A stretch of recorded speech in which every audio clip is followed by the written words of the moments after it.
Let's see how many people. Stan, I think you sent out your email to a few people because I got another Stan also joining. I actually didn't send it out. In fact, no. I don't know where it came from. It's weird. Just fast. So I actually was going to send it, and then I decided not to because I realized it was that I've only sent out the notes, but everybody else is coming in as themselves. So.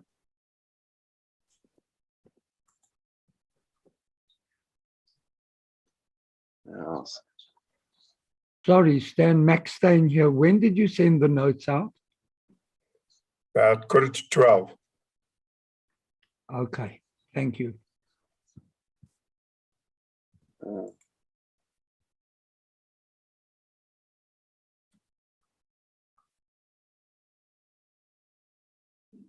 It's going to be a whole lot of twins on the show.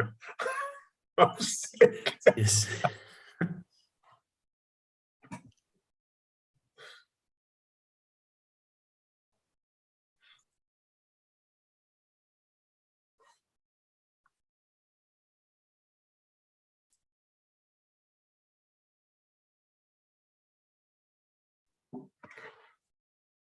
Good afternoon to all those who've joined. We're just waiting for the last few to join. They are coming in.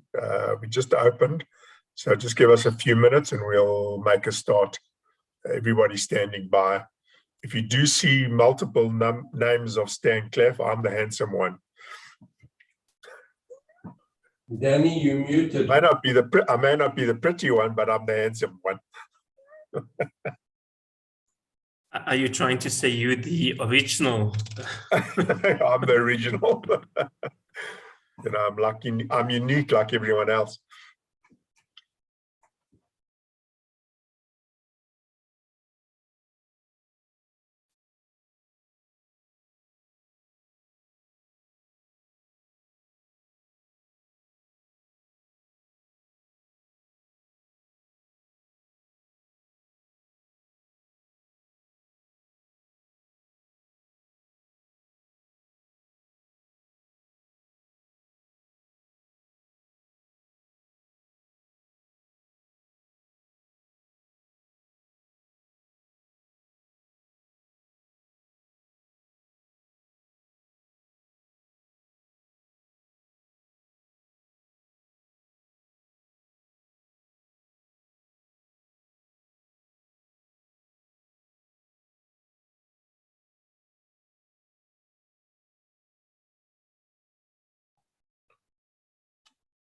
I think we'll start at 2 minutes past, if that's in order.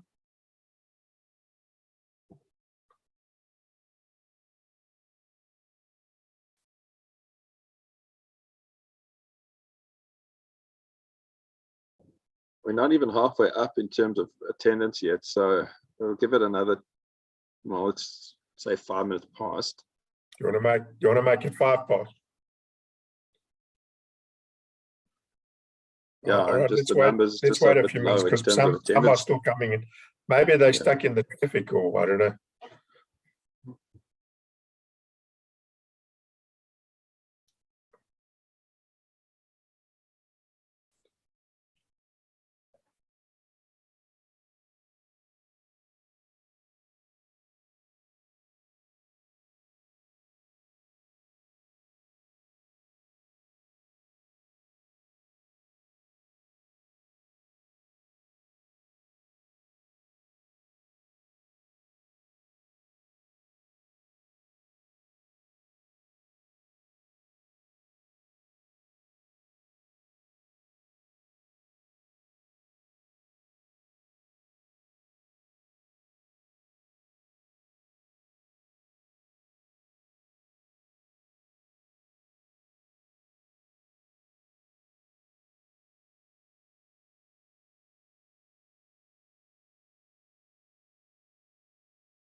Hi everyone. We're just waiting for everyone to join. There seems to have been some glitch, and everyone keeps joining. A few people keep joining us, Stan. So we're just trying to sort that out. So we're just trying to get that all ready, and then we'll get ready to start.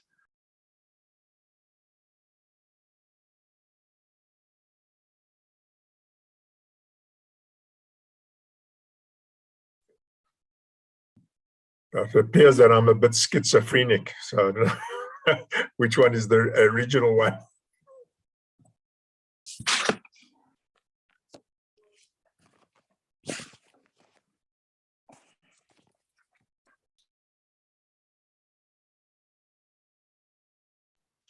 All right, let's just do some introductions, and then we'll get starting.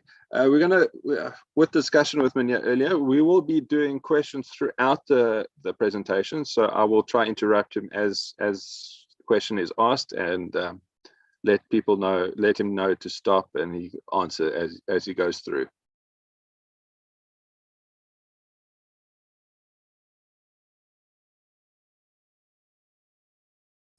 Okay, so we'll be starting in 1 minute. People are coming in, and so thank you all of those for joining. If you see an extra number of names of Stan Claff, the same person, it's not the same person, it's just that there was the link for the presenters was sent in error to some of the participants, so we'll just leave it at that. So, you know, I'll just, it'll look as if there's a whole lot of Stan Claff, but it's not the fact. We welcome Munir Hassan, who's a lecturer at University of Johannesburg, and of course an old hand at these lectures, and very informative. Today we're going to talk about that, which in itself should be simplistic, but in fact there's a whole lot of variations and adjustments that need to be made. And so, as Danny said, if you need to ask any questions, feel free to put them in the chat or in the raise your hand or Q&A, and Danny will monitor that, and Munir will interrupt wherever it is, because he wants it to be a little bit more interactive.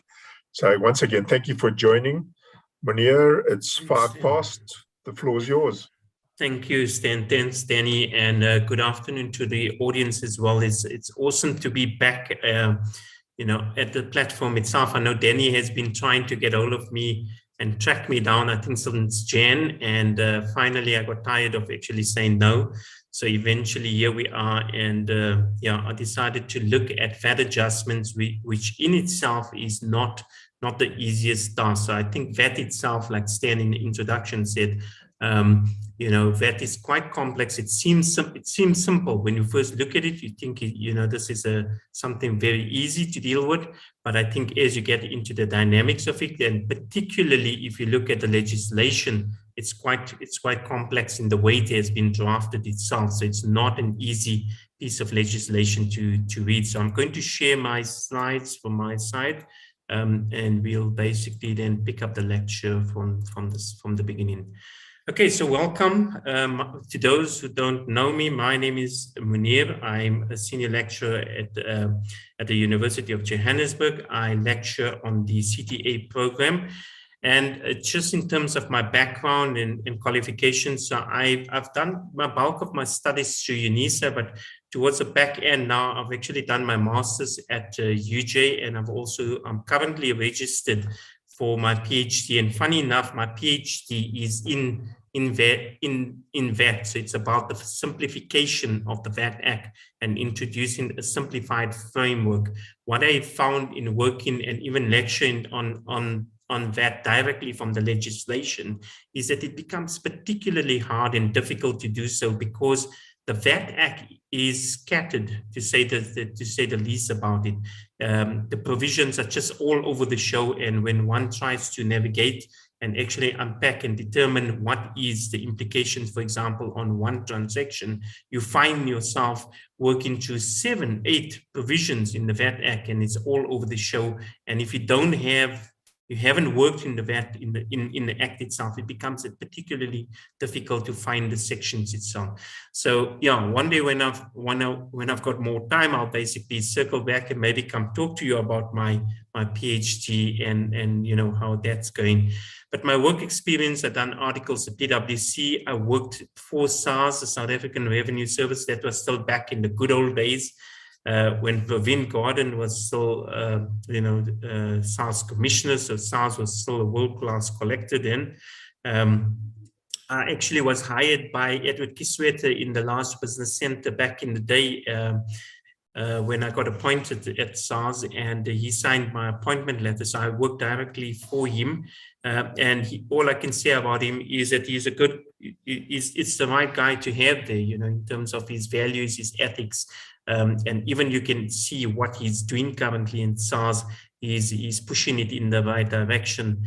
I then got a job at SAICA, and I was initially in the tax department. I think a lot of you probably met me at that particular point. But then I actually took over as head of the standards division. And then subsequent to my stint at SAICA, I stayed there for good on 7 years, I think. I've now been involved in lecturing at UJ for the past sort of 7 years as well. I still lecture on the Gauteng board course. I'm involved in a number of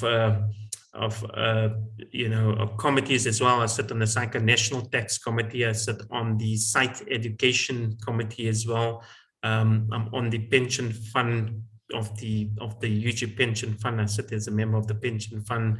I'm a director of XBRL as well, and I do some of my own consulting as well. So I try to keep myself a little bit busy in that sense, and there's my contact details. So if you need to reach out to me, you're welcome to email me. You've got my cell phone number as well. If there are any questions or anything that you want to pop me or talk to me afterward, you're welcome to engage with me as well. Okay, I'm going to ask Danny to put up poll question one, just to get the show going. I want to keep it interactive as well. I like to know that there is an audience on the other side that I am talking to. So the first question before we start with the lecture itself, I want to gauge a sense of my audience. So I'd like to know from you, do you know about VAT adjustments? Do you actually know? Yes, no?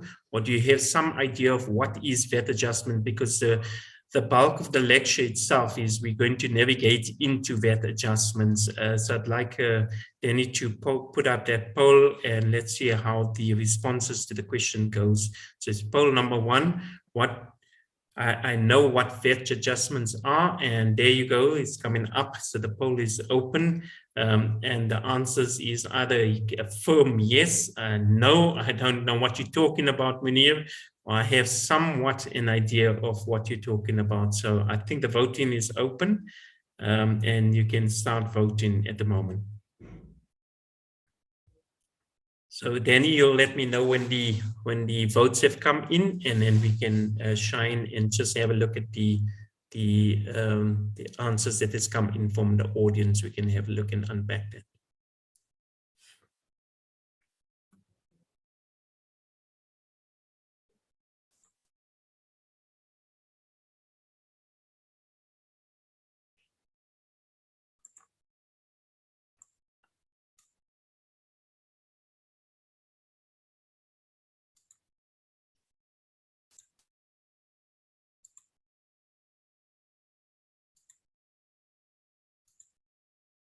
Just checking, Danny, how's the voting going?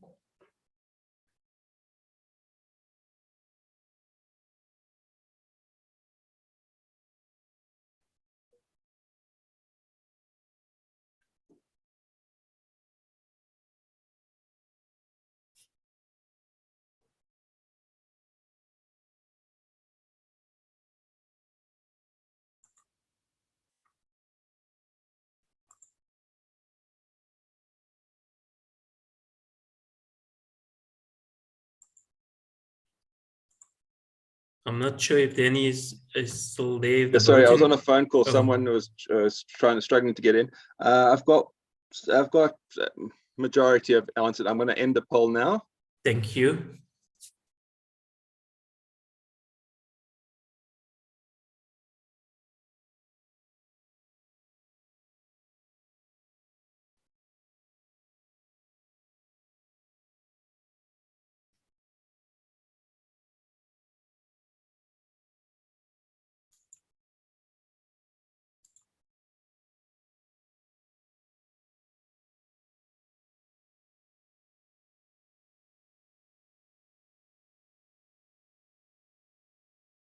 Yeah, be interested to hear the votes and what the audience thought about VAT adjustments, because I can tell you, even when I want students to actually see a little bit of flames in the test, this is the area we go to in VAT itself, because this is the area that normally the complexities in VAT basically start to kick in as well. Danny, have you got a response for me? There we go. Okay, so I see at least 1/3 of my audience actually know what I'm going to be talking about. The bulk of you guys know what I'm talking about. I like that. So at least it's some kind of idea in terms of what we're looking at. And about 20%. So we've got 31% yeses, we've got no 20%, and somewhat 49% of the audience said yes, they have some idea in terms of what we're going to be talking about. So thanks. Maybe you've actually read a little bit about it and you've seen about it. But don't worry, you're in safe hands. We're going to navigate the issues together, and we'll actually have a look and see what are VAT adjustments. So I'm going to start off with the first slide. And the way I like to lecture actually VAT adjustments is I want you to see the enterprise definition as the VAT bubble. So that's your enterprise world, your enterprise definition. So anything that falls into the enterprise definition is going to fall into this bubble, the circle that we're looking at over here. And anything that outside that VAT circle will be non-taxable supplies. And exempt supplies is also, as you know, a non-taxable supply. So it will actually fall outside the circle itself. So what happens in practice is that anything that's in this VAT domain over here in the VAT bubble, if we buy an asset or any goods or services, and it is in this VAT enterprise division, and if we call it the VAT bubble, we can get a full 100% input tax deduction on that acquisition of the bill of an asset or a service or good. One day when we sell that asset, so if it ever leaves, if you look at it, the general way of actually exiting the VAT enterprise is by means of a sale of a good. So that goods are going to be sold out, and when we sell the goods, because we previously claimed the input, we're going to basically declare an output VAT on that, and the VAT is nicely aligned and balanced accordingly.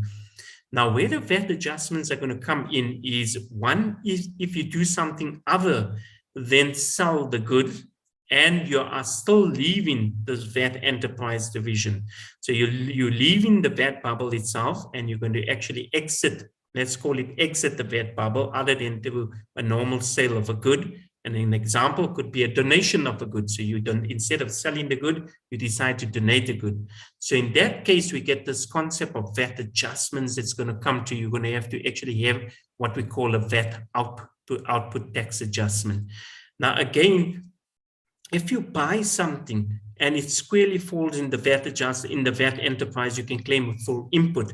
But if you bring subsequently, if you buy something and it's outside the VAT circle, so example, you have a home computer or laptop, and now you bring that home computer or laptop into the VAT bubble, you can claim an input VAT adjustment. So that's where, again, the adjustment that comes through in terms of the bubble itself that we're looking at. Then obviously outside the VAT bubble, we get things like non-supplies, like a dividend is a pure example of a non-supply. And then we get all the exempt supplies. Now, if we ever buy an asset, goods, services, or anything, and if we apply it in the exempt supply division of that business, can you see that's outside of the VAT bubble, right? So can you claim any VAT input on that?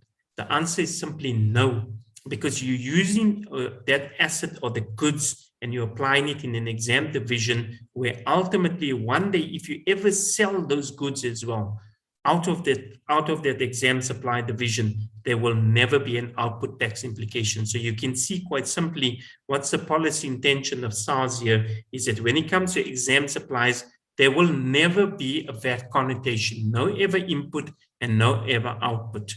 However, we also get VAT adjustments coming through when we get this concept of mixed supply, because we could now also have bought an asset, and instead of only using it in the VAT bubble 100% in the enterprise division, We use it across both the enterprise division, the VAT bubble, and the exempt division. And then what happens? You guys come into play, accountants, you guys love that. We're going to have an apportionment ratio that's going to come into play. Normally, we have what we call the SARS approved apportionment ratio, which is calculated on the turnover-based method. But there's something known as a de minimis rule. So if that calculation that you're going to do based on the SARS approved apportionment ratio on the turnover-based method comes to 95% or above, it means you got no apportionment. You're going to claim 100% of the supplies.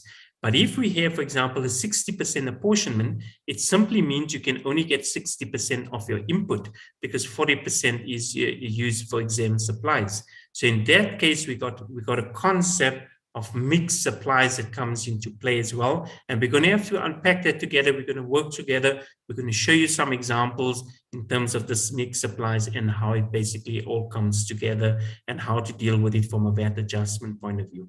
Then what could also happen is that because in this example, let's stick with the example, we bought this asset and we use it 60% for taxable supplies and 40% for exempt. If we had to increase the percentage used to say 80%, we can claim a further input tax within the VAT bubble. There's a change of use. Can you see that within the VAT bubble and within this enterprise division, we're entitled to further input tax for the 20% unblocking. Alternatively, maybe we decrease the extent of the use or application from 60%, we go down to 40%. And in this example, what we're going to do, we have a decrease in the extent of taxable usage. And in that case, what we're going to do, we're going to have to declare an output tax adjustment to basically correct the position itself. So don't worry too much about it. We're just introducing some concepts. We're going to go into the detail itself. And when we do the detail, I'm going to cement it with short examples. I'm going to show you short examples so you will be on top of the information and you'll understand the points much more clearer.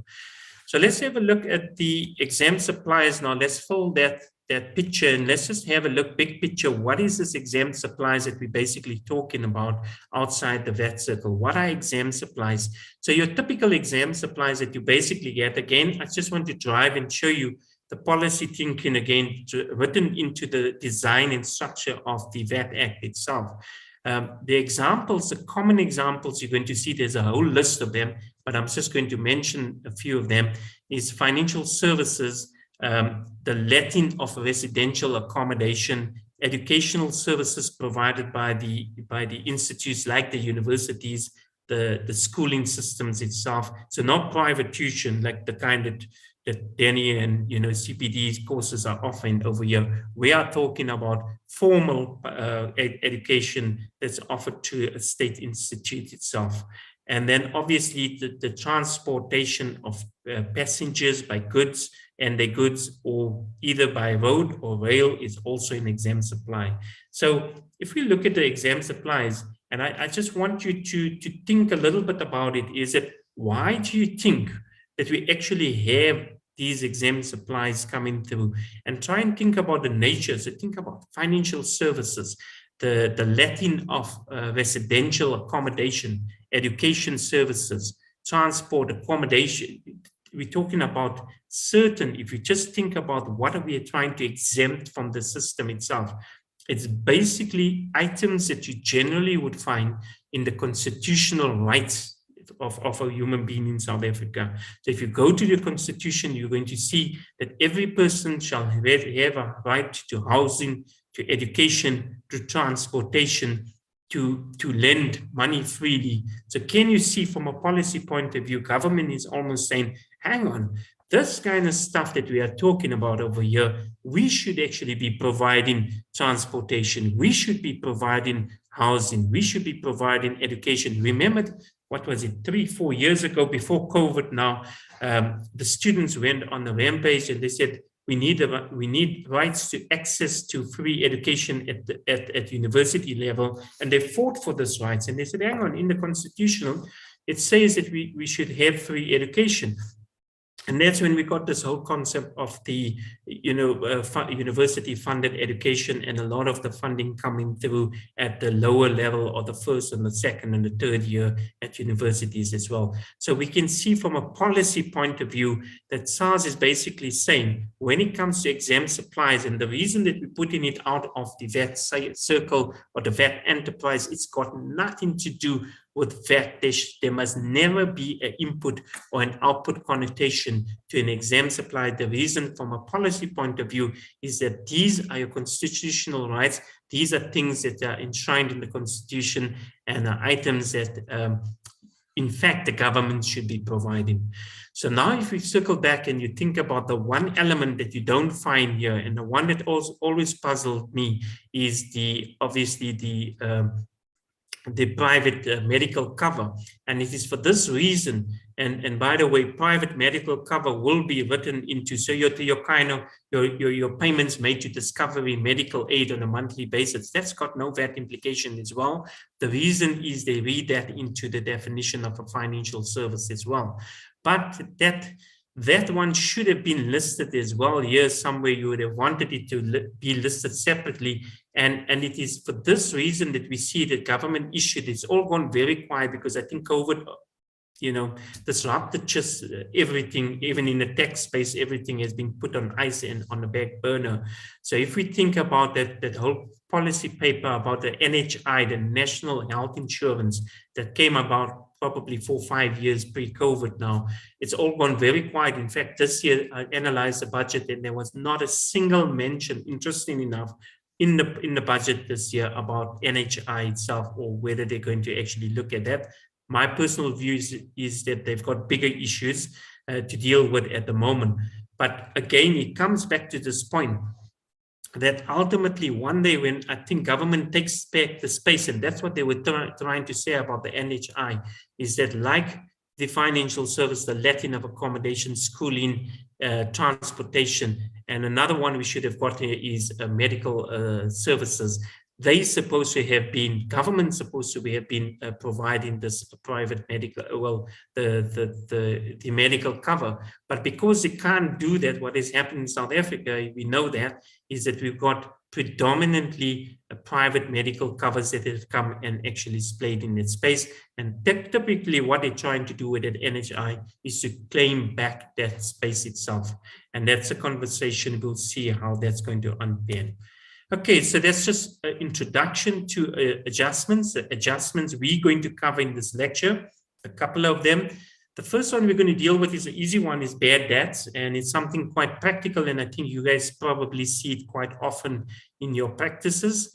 The second one I'm not going to deal with because it's so logical as accountants, you know how to process these adjustments. It is actually an adjustment, is debit notes and credit notes. So, obviously when you sell a good, you're going to basically declare the output tax. But if you basically pass a credit note on that, you're going to claim an input tax. Accordingly, the buyer is going to again get a debit note, and he would have claimed an input tax, and obviously he has to reverse that if he's got a debit note on his side and then declared an output tax. So I'm not going to deal with that. That's the logical one. That's the one you guys run in practice daily. I think that's the easy one.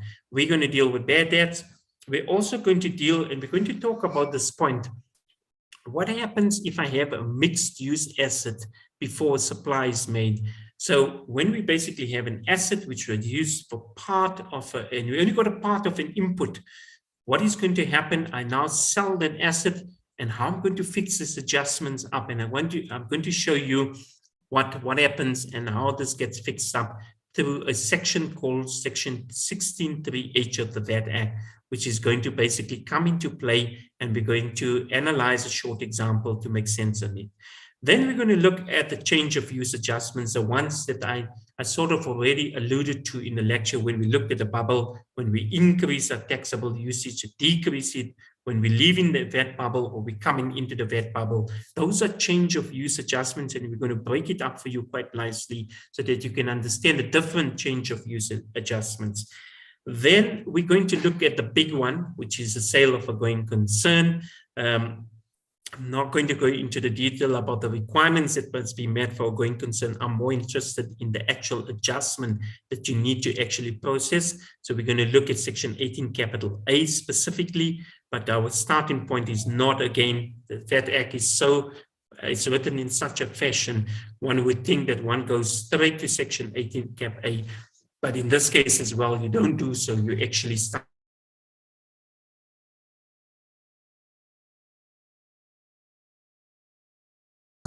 which is again an adjustment section that popped in probably now 4 years back.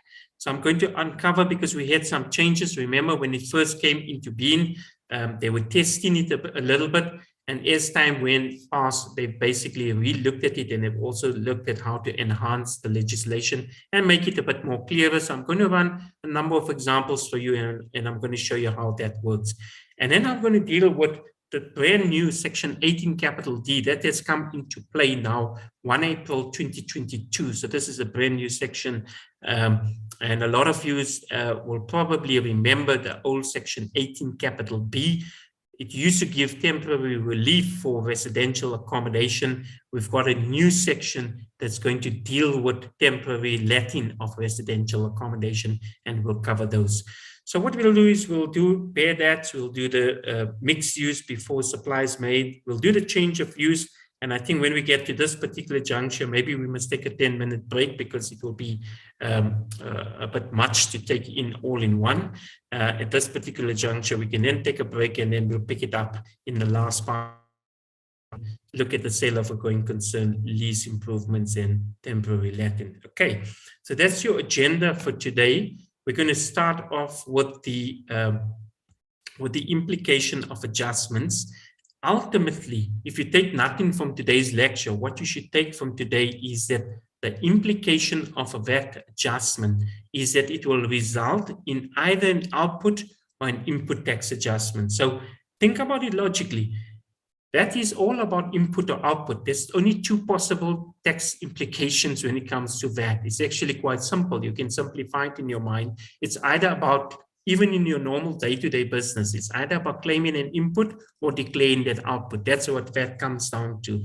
And again, to try and simplify adjustments or VAT adjustments, that it's in itself also basically, ultimately, we're going to track these adjustments, and I'm going to show you that ultimately the implication of any VAT adjustment is you can either claim an input tax, or eventually you're going to see you're entitled to an output tax deduction. What's the principle? What's the policy of VAT adjustments? VAT is a very fair system. They're trying to create a fairness in the system, and they're trying to ensure that there's a balance, equilibrium in the act itself. Because like I said, when we took the simple example, when we buy a good or service, we claim an input tax if it's within the VAT bubble. One day, if we sell that good and it leaves the VAT bubble through a sale of a good itself, what's going to happen? We want to declare an output tax. So for every input, there should be an output, and that balance in equilibrium goes all the way. We know that the end consumer bears then the final brunt of the consumption tax itself. That's why we call it a consumption tax. And we know that the end consumer is the one that is going to pay the output, but in his end, he cannot claim any further input. So we've got the system or the cycle of balance that goes from company to company to company until you as an end consumer comes along and you buy the good or service for home consumption or personal use and consumption. At that particular point, you're not going to be able to unblock your output with the input, because you're not a VAT vendor. So that's the system of VAT, if you want to call it. It's all about achieving a sense of balance and equilibrium in the system itself. Let's deal with the first one. We start off with the first adjustment, and you'll find it in section 22 of the VAT Act. Again, I'll show you how scattered the VAT Act is. We're going to deal with issues as well. It's just about all over the show.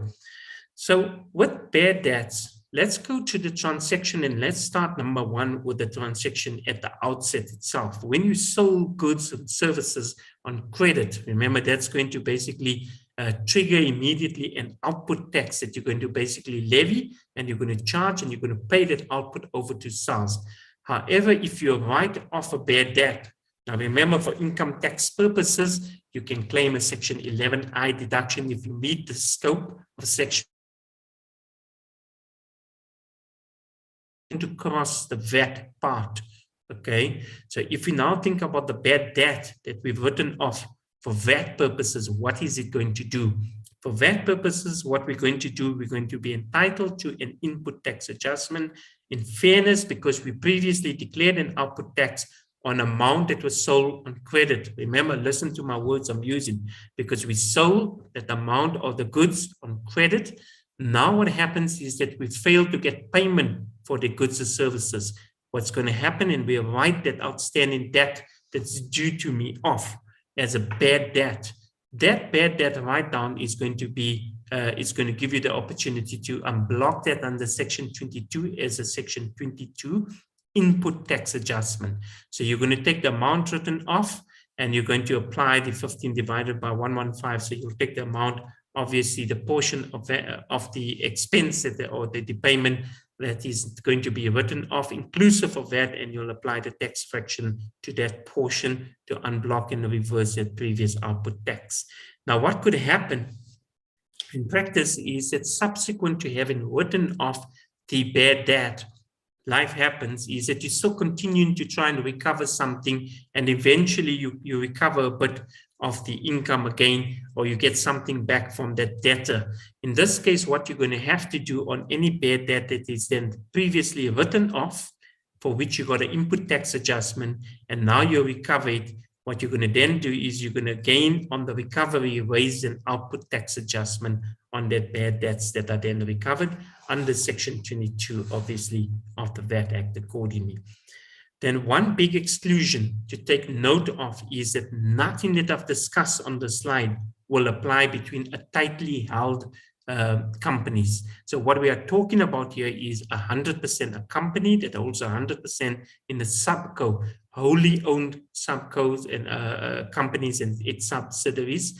This will not apply. So even if you write off a bad debt between entities where it is 100% held, then you're not going to claim the input tax adjustment on a bad debt, and you will not do any adjustments on bad debts recovered. In fact, you will do nothing.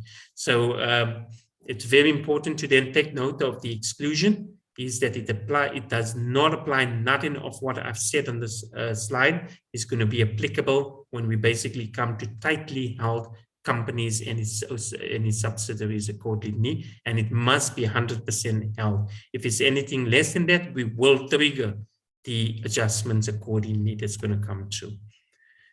So let's have a look again. There's a further issue that comes into practice, particularly now, not on the debtor side, but it actually comes through on the credit side. So the VAT Act is so smart, right?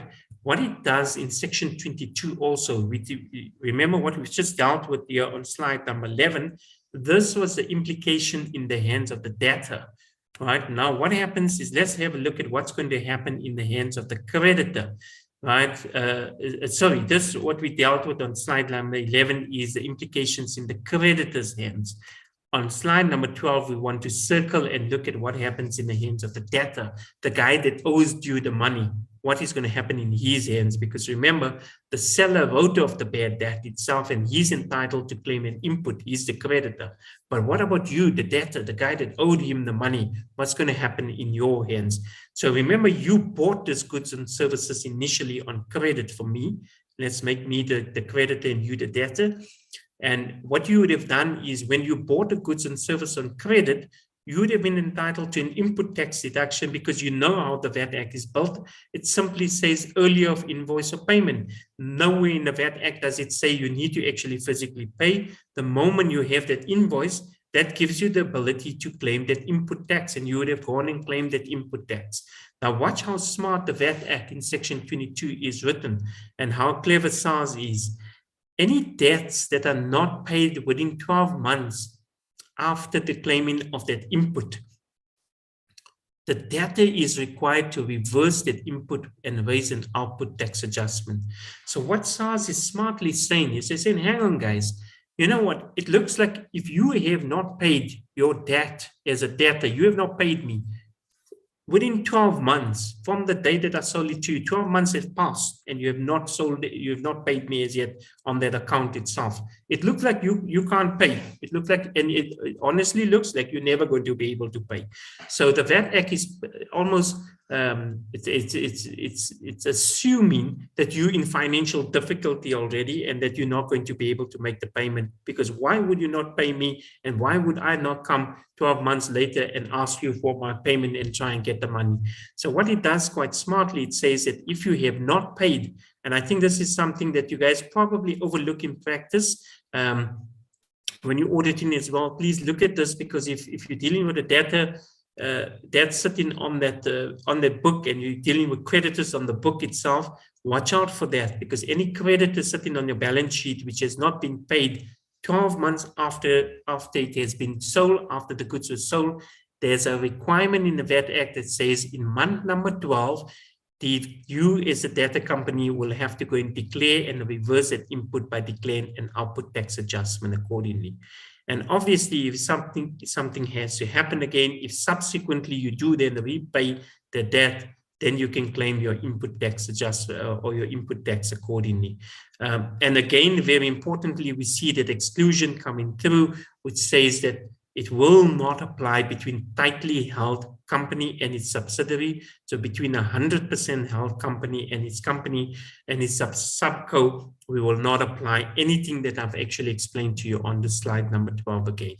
So I hope that is making sense. I'm not sure if there's any question, because we've dealt with the first sort of adjustment itself. If there aren't, then I'm going to deal with the second one, which I want to deal with, is what happens when we basically have a mixed use before supply is made. So Danny, I'm just checking in on you. You can alert me if there are any questions. We can basically take them now. If not, I can continue. No, nothing so far. It all seems pretty clear.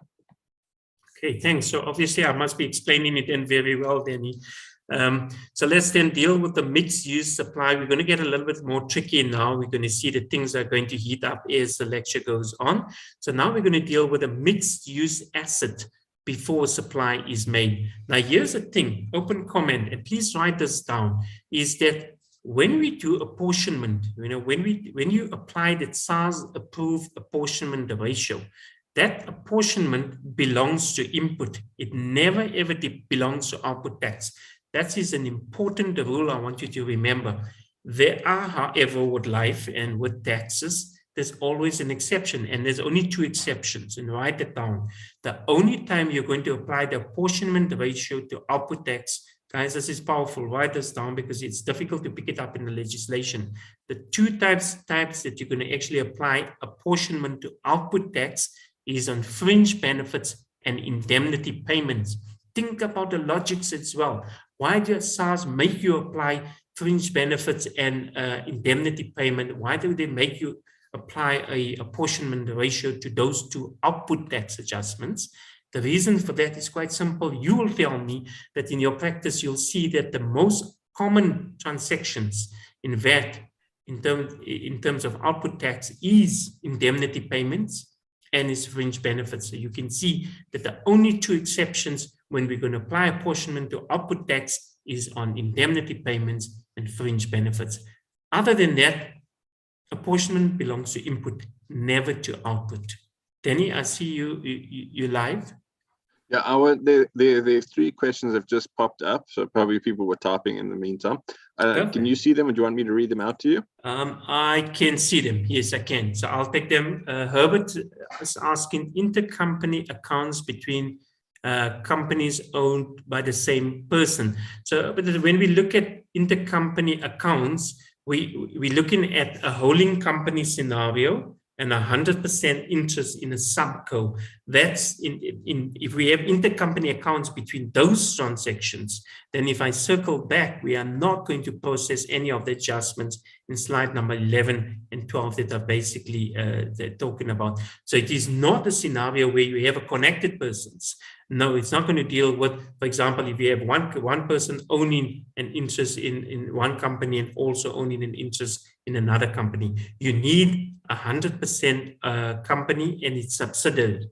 That's when it's basically going to be excluded. 22 is quite clear in terms of that. So I hope that that's making sense.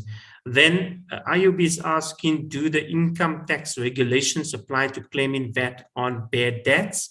So definitely what's going to happen is, IOB, I've only actually covered the VAT implications.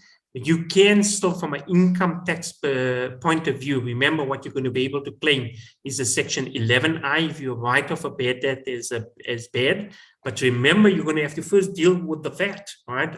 I've showed you how to sort out the VAT first of all. When you claim an income tax deduction for income tax purposes on the debt written off, it's going to be the amount that is excluded from, exclusive of the VAT implication itself, because you can't claim the VAT as a deduction as well, if that makes sense, right? When you run the number for income tax, it's very important is that you're doing and you're processing that adjustment after having taken into account the VAT implication accordingly. Okay, so what is VAT adjustment 30?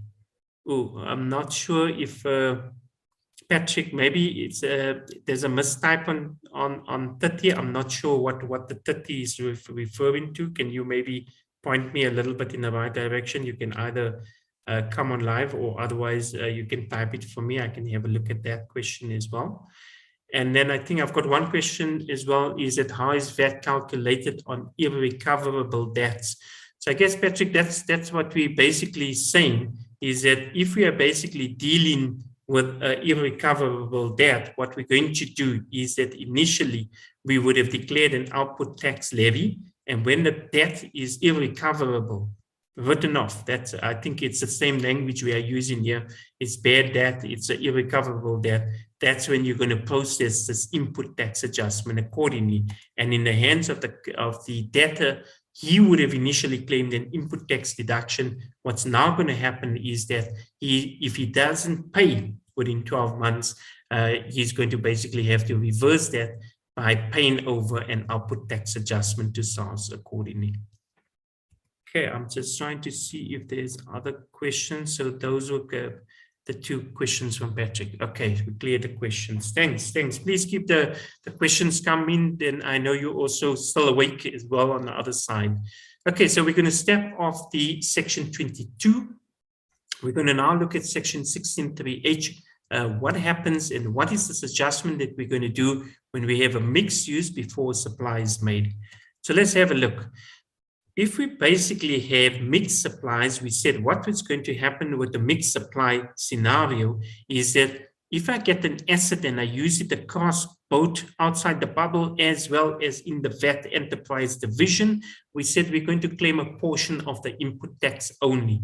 And we're going to rely back on the SARS approved apportionment ratio. That's going to help me to claim my input tax deduction. And remember, we do asset specific. So we look at each asset that we buy and we ask ourselves, how did we use or apply this asset? And if we use it 100% for taxable supplies, then we claim the full input. If we use it 100% outside the taxable supplies, we get no input.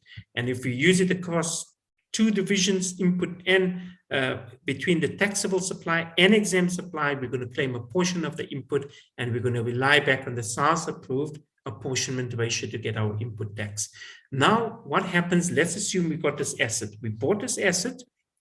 We claim the 60% input tax because we use it across both the taxable supplies and exempt supplies. So we use it for mixed supplies. So what's the implication? We only can get 60% of an input tax deduction when we bought it. Subsequently, let's now say we sell the asset. What are we going to do? When we sell that asset, I said this before, output tax never belongs to our adjustments, and the apportionment ratio never belong to output. It only belongs to input. The only two exceptions I mentioned that we'll do it on output is indemnity payments and fringe benefits. That's when we do the apportionment on output.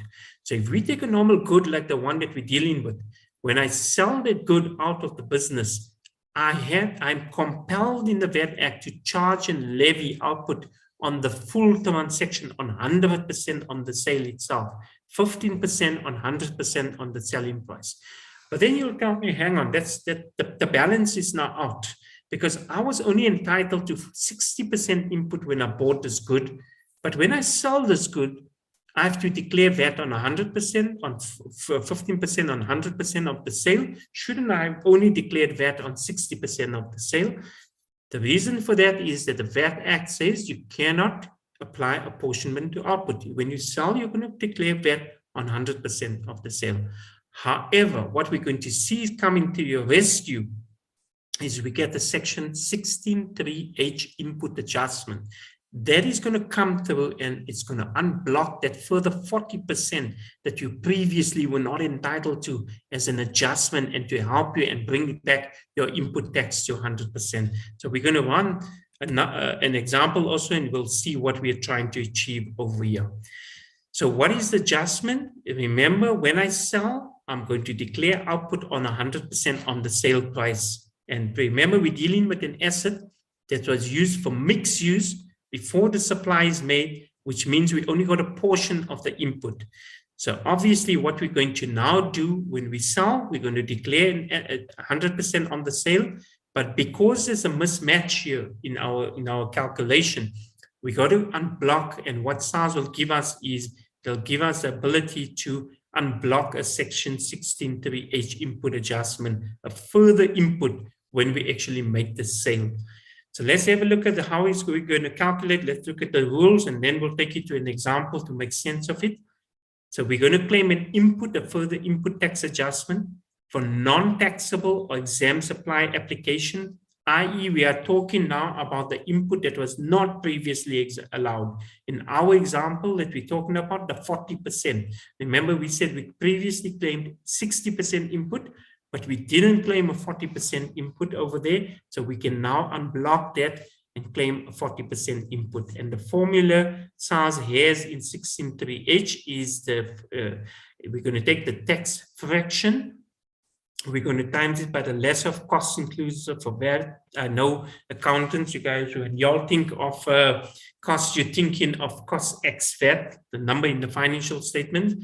But what the Act is telling us here specifically is that we must look at the lesser of the costs inclusive of VAT. So obviously, if you're looking at the VAT inclusive number to calculate the VAT, you're going to apply the fraction on it, or you're going to take the open market value, the lesser of the two. So here's an important point I can share with you. I tell my students as well. How do you know that you must go for the lesser of principle? Generally, in the design of any act itself, whether it's VAT, income tax, you'll see that even in the capital allowances section, in the tax sections, income tax rules as well, that when you're buying something, look at this, we are basically trying to claim an input. It's about a purchase. It's about input tax that we're talking about. When it's input, it's normally the lesser of principle. When it's about output, it's the higher of principle. So can you see what SARS does there? Is that when we're dealing with output or gross income, we go to the higher of. When we deal with input or we're dealing with buying anything, we're looking at the lesser of principle. That's logics designed and built into the Act itself. So even without going into the Act, I can tell you if we're dealing with input, there's an anti-avoidance rule on the lower of something, lower of costs or market value in this case. And remember, open market value is an arm's length price defined in the VAT Act simply as two persons trading at arm's length. And the VAT Act defines that open market value as an inclusive of that amount, and therefore we're applying the tax fraction to it. And C in our formula is going to be the non-taxable use or exempt usage that we're basically dealing with accordingly. So having dealt with that, let's then look at a short example. Let's try to make sense of this here and see that we understand the principle that has come out from the scope and implications. So I've got a VAT vendor. They purchase a computer system and it costs 57,500 inclusive of VAT. So we've got our VAT inclusive amount. It is used for 60% for exempt supplies and 40% is for taxable supplies. So which means we can only get a 40% input because 60% is going to be used for exempt purposes. So we can only claim 40% of the input tax accordingly. The apportionment percentage was determined using the SARS turnover-based method at the time of acquisition, and it was 60/40. The vendor correctly deducted input tax of 3,000. That is calculated as follows. We're going to take the fraction We're going to times it by the full amount over here. There's our full amount, our 57,500. And then we're going to times that only by 40%. Remember, guys, we can only claim a 40% input tax. 60% is exempt. Therefore, we cannot claim 60% of the input. So we can only get 3,000 of the VAT input as a deduction or as an input tax deduction, and you're going to claim that accordingly. Now, 2 years later, the vendor sells this computer system and they sell it for value of 46,000 Rand, inclusive of VAT. What is going to be the implication? When we sell this 2 years later, we're going to have to declare output tax. Obviously, because we're dealing with selling, we're going to have to, on that sale, we're going to have to declare an output tax, and we're going to declare it on 100% of the selling price. And that means we're going to take the full amount. Remember, there's a VAT inclusive amount. We're going to times it by the fraction, and we're going to pay over 6,000. Now, the problem is that when we initially bought this asset, we only claimed a 40%. If we circle back, we only claimed 40% of the input itself. But when we're selling it, we're paying VAT on 100% of the sale itself. Now, to fix that correction and the balance in the VAT system, you are now entitled on the sale as a secondary transaction to claim an input tax adjustment, and that is the 16.3H input adjustment for the non-taxable usage or exempt application in our example. And how we calculate that, we take the formula that I've shown you, A times B times C, which we basically calculated earlier, and we're going to run the formula. There's your tax fraction, which is A. B is the lower of costs inclusive of VAT or open market value. So if we look at the costs inclusive of VAT, 57,500 versus 46,000, the lower of, we're going to basically obviously take the open market value, which is lower, and we're going to apply the tax fraction to that accordingly. And don't forget, we're going to times it by the 60% to unblock the 60% non-taxable or exempt portion or usage that we're basically trying to claim. And there we go. We're going to basically then claim immediately on the sale. We're going to get a further 3,600 that comes to as a deduction input tax adjustment for you. So I hope that makes sense. That I'm going to actually just circle now back to have a look if there's any questions on the chat line. So Sam is asking, would this still apply to a company who is closing down? What about the assets that remain where that input was claimed when the assets were purchased a few years ago? So again, Sam, that definitely whatever I've discussed right now is going to also apply at the date when you're basically ceasing to be a vendor. But remember that in terms of Section 8 of the VAT Act, there's a certain deemed output tax trigger as well on your assets that sit on the balance sheet on which you previously claimed an input tax deduction if you decide to just shut the doors today and close the business. Because think about it, all those assets that you bought that's sitting on the balance sheet, you would have claimed input tax deductions when you bought it, right? If you decide to close the doors and just shut down and deregister for VAT purposes, you'll have to declare an output tax on that values itself to correct that VAT adjustment accordingly. But whatever I've said so far in terms of whether you're trying to sell it before you shut down or if there's certain amounts that has been written off in terms of the adjustments, that can be claimed at the point of trying to close down deregister the company itself. But very importantly is that there are further VAT implications. Don't forget that, I haven't dealt with that today, is that in terms of Section 8, there's a deemed output tax trigger when you shut that business in terms of deregistering the company itself. Okay, so that I think I'm trying to see if there's anything. There's one more in the question sinks. Okay, so is there, I'm trying to read this, is not the VAT on all capital expenditure deductible? No, so yes, I think I get your question. So you can't get the deduction on all CapEx expenditure. Remember, a motor car is defined. You can't get an input tax, there's an input tax denial. Then entertainment is defined, is denied input, and generally club subscriptions are denied. So again, when we think about these expenditures, the way the VAT Act again is both And from a policy point of view, we deny certain inputs outright. We are not worried from a SaaS point of view. They're saying, hang on, guys, we don't give a damn about the asset that we are talking over here with. From a policy point of view, we're blatantly going to deny the input tax in these three instances: motor car, entertainment, club subscriptions. Now, again, think about it. Why is SaaS so vehemently against it? Why does SaaS says, hang on, you know what? You actually bought the motor car, you're using it 100% in the business, there's no lie about it, but you know what? Frankly speaking, you've got a VAT invoice over there, but I'm not giving you a single cent because it's the motor car as defined, or because it's the entertainment as defined. So the reason for that is that if we think again, think big picture, right, guys? We're trying to build CAs and think what we say critical thinkers nowadays, right? So you need to think out of the box. Why is the act written like that there?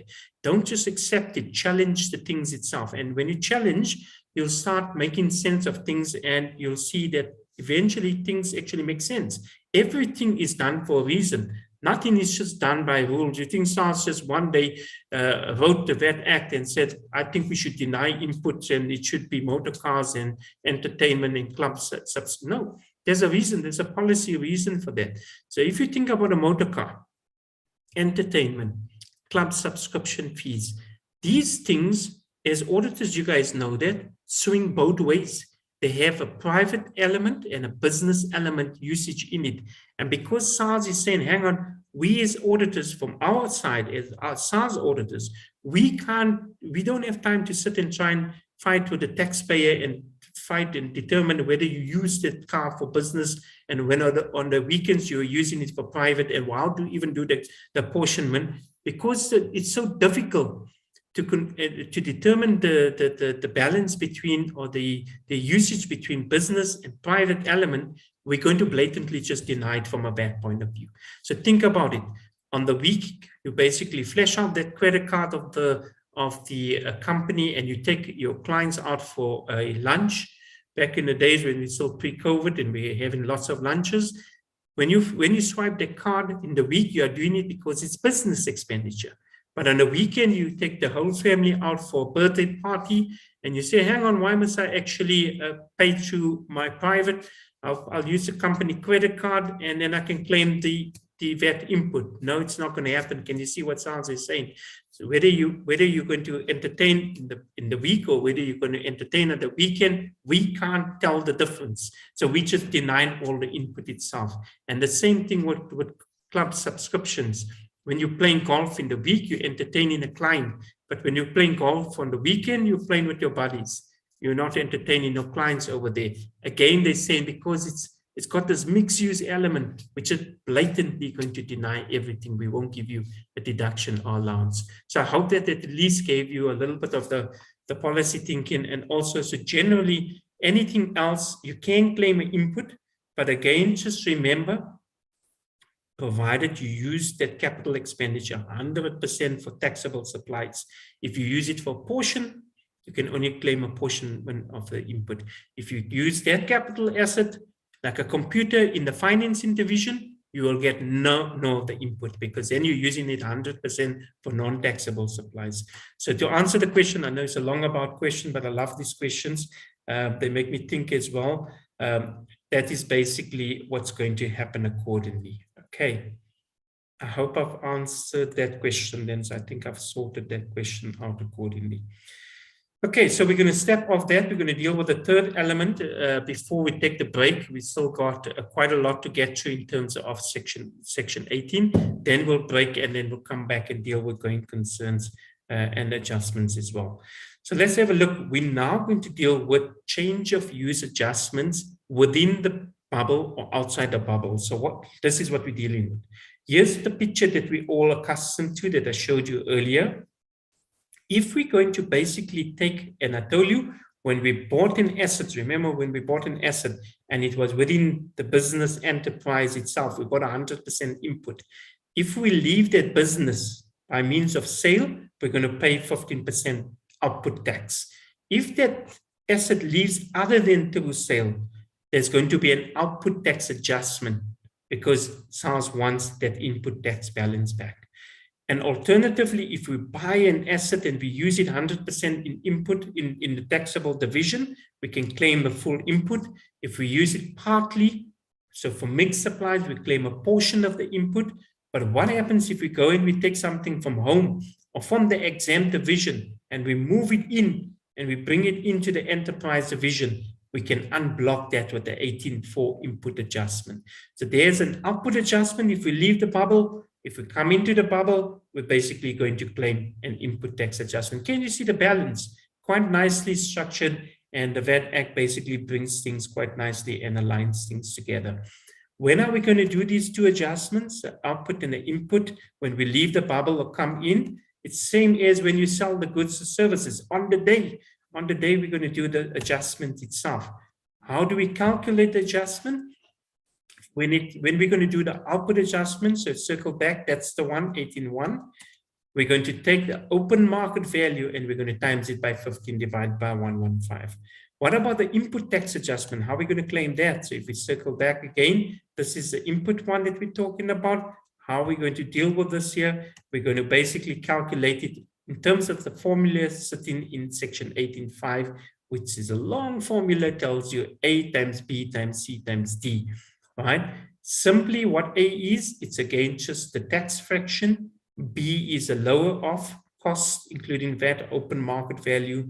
C is going to be the percentage use. So if you're going to use it 100% in the bubble, then you times it by 100%. If you're going to use it by 60%, you'll times it by 60%. It depends on the use of the application. And D is the extent of payment if we're dealing with something that's coming in that second hand. So remember, the VAT Act has that concept of a notional input tax as well. You can typically claim a notional input tax on the second hand good as well. So what they're saying, hang on, if it is second hand, then we go to payment. Can you see what they're doing? Is they're saying, hang on, because we normally unblocking it almost like with a notional input tax deduction, even here we're going to unblock it. And if it happens to be second hand, the moment we're dealing with the second hand concept of goods, then we want to go to payment basis. We no more on invoice basis. We will only give you the input to the extent you have actually paid accordingly. So let's look at an example to bring it together, because I've given you now the scope and implication of this section. Let's have a look at how it actually works in practice and a small example to make sense of it. So in this example, Mrs. H, she's a chartered accountant like you guys are, and she has her own practice and she's registered for VAT under category B. Okay, category B we know is 2 months ending Jan and Feb, and every 2 months. So it lines up nicely with the Feb tax year and for company. She bought a computer for the business in Jan 2021, right? And she paid 5,750, including VAT itself. And she bought it under cash sales, so no issues. She derives all her income from making taxable supplies, so she's got no apportionment going, and accordingly, she's going to deduct the full input tax of 750 in her Feb 2021 VAT return accordingly. In Feb 2022, she decides to upgrade the office computer, and she takes this computer home for her children to use, right? What's that? She's leaving the VAT bubble, right? She's actually walking out of the VAT bubble with this computer other than selling it. The open market value on a computer at Feb 2022, when she takes it home, is going to be 2,300. And what are we going to basically, how are we going to calculate the output tax adjustment accordingly? So in the, remember the time of the change of use, or of the change of use adjustment is on the day. So in Feb return, when she takes it home, she's going to have to actually declare an output tax adjustment. And we're going to take the open market value times 15 divided by 115, and she'll have to pay that over to sales. So if we circle back, it's exactly the formula over here that we are using, and we are basically claiming an output adjustment. And to bring it back to the picture, this is the example that we've actually dealt with. She's actually taken something out of the business and actually taken it home for personal use and consumption accordingly. Hence, she needs to declare an output tax adjustment to make sense of it. Now, let's spin that example a little bit, right? Let's assume Mrs. H also earns dividend income, And SARS had previously approved an input apportionment ratio of 80% for her. Mrs. H used the computer for mixed use now in this example, and the VAT consequences now is going to be as follows. Again, there's going to be an output tax adjustment. It's going to be in the Feb return, and we're going to process it on the day itself, right? The value of the adjustment is going to be calculated as follows. Remember, we're going to run our output tax adjustment as we did on 15 divided by 115 times the 2,300, and we're going to declare over that output tax adjustment accordingly. But remember in this example now, in the previous example, that was the end of the story. That was the output that we paid. In this example, we're still paying the 300 Rand output, but in this example, because we were only previously entitled to a part of the input tax, we can unblock that. Remember I taught you with the 16.3H input tax adjustment. When we sell in the goods in step 1, we are applying VAT on 100% of the sale. But when we bought a good previously, we were only entitled to an 80% input adjustment. So now when we sell it, we can unblock a further input tax adjustment in terms of 16.3H, which is the formula 8 times B times C I told you, 15 divided by 115 times the low of cost or open market value times the non-taxable usage that's now going to be unblocked, and they can claim a further 60 Rand. So that's going to achieve that sense of balance again if we've actually used an asset previously for mixed use and we subsequently actually sold that asset, or we actually leave the bubble and we actually don't sell it, but we took it home in this example, as I've actually explained to you. So I hope that makes sense. I hope the example actually brings it together. Let's look at a short example to also see how a Section 18.4 adjustment is going to work. Now we're going to basically be entitled to an input tax adjustment because we're going from non-taxable to taxable usage, right? So let's go back to our picture, which is the example we are now circling to. We are dealing with this example. We're dealing now with something that's coming into the business. So we want to claim an input tax deduction over here. So let's look at the facts of the case and let's work through it together. In this example, we got B, who's a VAT vendor. He carries on the business of letting of residential property, right? Now, what's letting of residential property? We discussed that that's an exempt supply, right? So he's got a business of letting out residential property itself. But he probably also got something else because he is a VAT vendor, so maybe he's doing commercial and residential letting itself. He decides to use one of his houses. He's going to use one of the houses, which basically it cost him 1.1 billion plus 50,000 of transfer duty to operate as his offices in his commercial letting business. There we go. He's also conducting a commercial letting business because I could pick up immediately in order to be a registered VAT. No, you can't only make exempt supplies. You must also have the taxable business coming through. So what he's going to do is he's taking something from the exempt division. Let's circle back. Let's show you the picture. He's taking a house from the exempt division, which is the letting of residential accommodation. The house is sitting in the exempt division, and he's going to take this house and he's going to bring it now basically in, and he's going to put it over here. And because of that, he's going to be entitled to an input tax deduction, which is going to be calculated in terms of this formula, A times B times C times D. So let's have a look. How are we going to do it? The value at this state when he brings it into the net is 1.8 million. And remember, he actually paid normal a cost plus transfer duty. So obviously it looks like he bought it from a non-VAT vendor because he paid transfer duty instead of VAT accordingly on that transaction.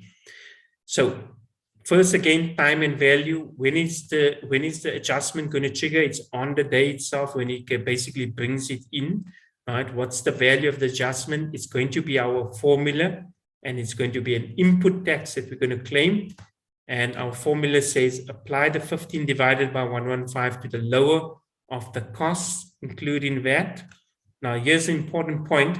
because he paid transfer duty and not VAT, you've got to see transfer duty as the VAT part of it. Remember, you either pay VAT on residential property, you either pay VAT or you pay transfer duty. One of the two you're going to pay. You can't get away with that, right? So in this case, we're going to take 1.1 plus the 50, 1050, there we see it, right? That's your costs inclusive of VAT or inclusive of transfer duties, or the lower of market value on the day, which is 1.8 million. We take the lower of the two, and we're going to times it now by 100%, which is the extent of usage. And let's assume in this example that he actually made full payment. If he only paid a portion of it, he would have only been entitled to a portion. And if he only used it for part of a business, maybe 60%, he would have only calculated 60% over a year. But let's assume he uses it for 100% and he made a full payment. He's going to be able to unblock that basically input tax with 150,000. So you can claim that as an input tax adjustment in his VAT return, which is going to come through obviously on the day of the adjustment itself. Okay. So before we just close out, let's try and identify a couple of input adjustments or output adjustments. So obviously, if we're going from 100% taxable supply from within the bubble and we're going all the way out to zero, that is going to be an output tax adjustment. We're going to declare section 18(1) output tax adjustment itself. Can you see that? Or alternatively, if we're coming from zero and we're coming all the way into the bubble, this is going to be a section 18(5) input tax adjustment. So this is input over here, and that's going to basically be output. But what could also happen is that we could go from, for example, from 100% down to 30%. So we don't go totally out, but we go partially out. That's a change of use adjustment within the business, which I still need to deal with. Alternatively, we could go from 30% to 100%. Again, that is a change of use adjustment within the business, which we still need to deal with. So we've dealt with this one over here. This is your section 18(1) adjustment, and this is your section 18(4) adjustment, which we've so far dealt with. We still need to deal with this permutation over here. Alternatively, what we could also happen is we could go from 0%, we come all the way back into the VAT net. And again, this is now your input tax adjustment, which is your 18(5) adjustment. Alternatively, we could do the opposite. We go from 100% all the way out into the business, and this is now going to be the output tax adjustment again. And obviously the same thing could happen. We could go from 0% and we just bring it in partially in the business. In this case, this is going to again be an input tax deduction, or we could go from 30% out to 0%. And in this case, what we're going to do is we're going to leave the business. So we are going to have to actually declare an output over here. So that's just to see if you can pick up the inputs and the outputs that go together. If we can, then we can basically go into now the secondary adjustments, which is a change of use within the business itself. Okay, so in the business, what could happen is we can increase. Now we're not going out in. Remember, in the past example, we went there or we came in. Now we're not doing that. We are actually still all within the VAT enterprise. And what we're going to do is we're going to increase the taxable usage or decrease the taxable usage. If we increase, we claim a further input. If we decrease, we declare an output tax adjustment. So that's either a section 18(5) or a section 18(2) adjustment that's going to come to accordingly. The scope, it applies only to capital goods. So change of use adjustment, we've seen that when we're going out or coming in, it's broad. It doesn't say that, but when we're dealing with only a change of use adjustment within the business, then the scope is only going to apply to capital goods only, and exclusions will not apply if the value is less than 40,000 exclusive of VAT, or if the change of use is equal to or less than 10%. So we can see we're trying to only catch the big stuff when we basically have a change of use within the business cycle itself. Okay, and the time of adjustment, we remember that when we basically went out of the business or came in the business, our time of adjustment was on the date But if we have a change of use within the business itself, our change of use adjustment is going to be pushed toward the year end itself, right? And I'm going to explain the reason for that. You're going to see the value of the adjustment is going to be the output tax adjustment, or the input tax adjustment is going to be claimed as 15 divided by 115 on the low of costs, including VAT or market value, times the percentage change in use. So that's a percentage change in use that we're basically talking about.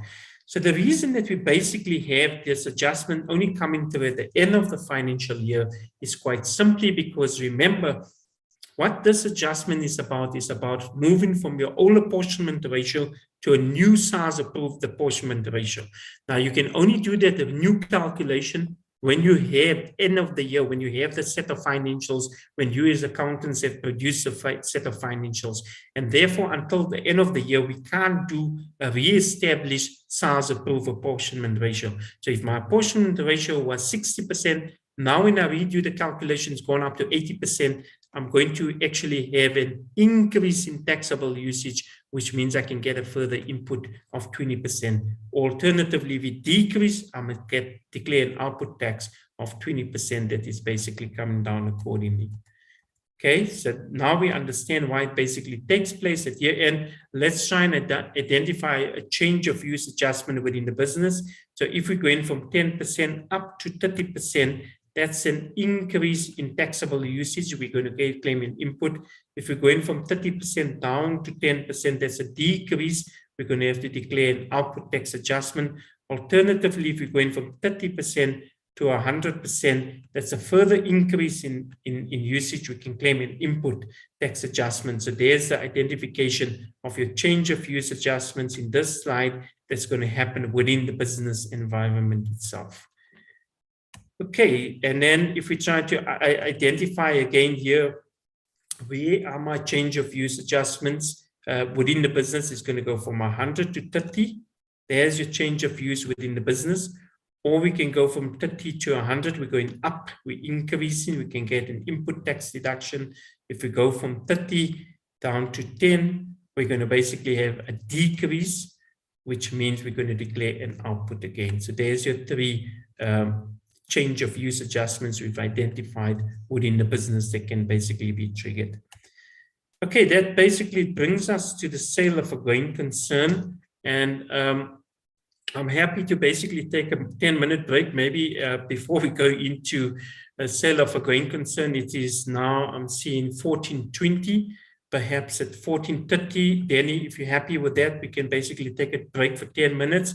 You can refresh your coffees because you're going to need a strong cup of coffee. If you think the adjustments that we dealt with within the change of use itself was tricky, wait till you see what's going to happen in the sale of a going concern. It gets a little bit more tricky. So maybe come back with a strong cup of coffee, but just not for me because I'm fasting. So if you're fasting, that doesn't apply to you. You're going to have to wait till 6 o'clock this evening to have a coffee.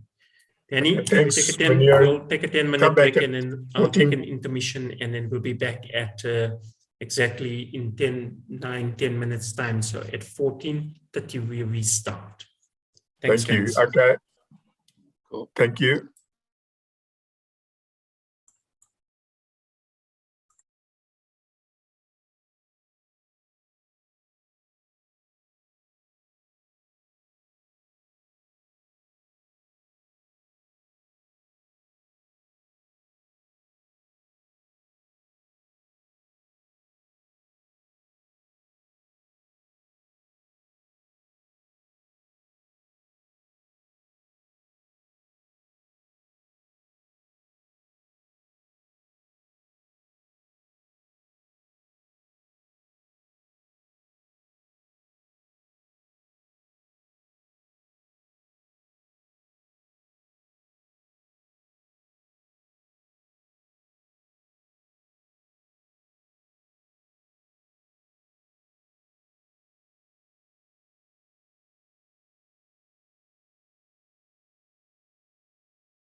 Okay, guys, welcome back. We're going to kick it off again with the now Section 18 Cap A adjustments. But before I go there, I see there's one question I'm going to clear. So how is the VAT adjustments shown on the VAT 201 form? Are workings included or requested at time of assessment? So definitely what's going to happen, you're going to find on the VAT 201, on the return itself, there's a block for adjustments. It's called, it's headed adjustments. So that's a block that you're going to basically claim your VAT adjustments under. And it's just having worked at SARS as well, from my experience as well, particularly if it's going to be an input tax adjustment and the number is going to be quite extensive, that's probably going to trigger an audit, and that's going to basically trigger the request for the additional working. So you must have your paperwork and obviously your ducks in a row if you're particularly going for a input adjustment. Obviously, if it's an output adjustment, normally it's in favor of SARS. They should be okay on that. But even in that case, I can tell you that there is a possibility that they may even, ask for to ensure that they are getting their fair share of the output. So they may still be concerned that they're not getting the full extent of the output tax adjustment that comes through.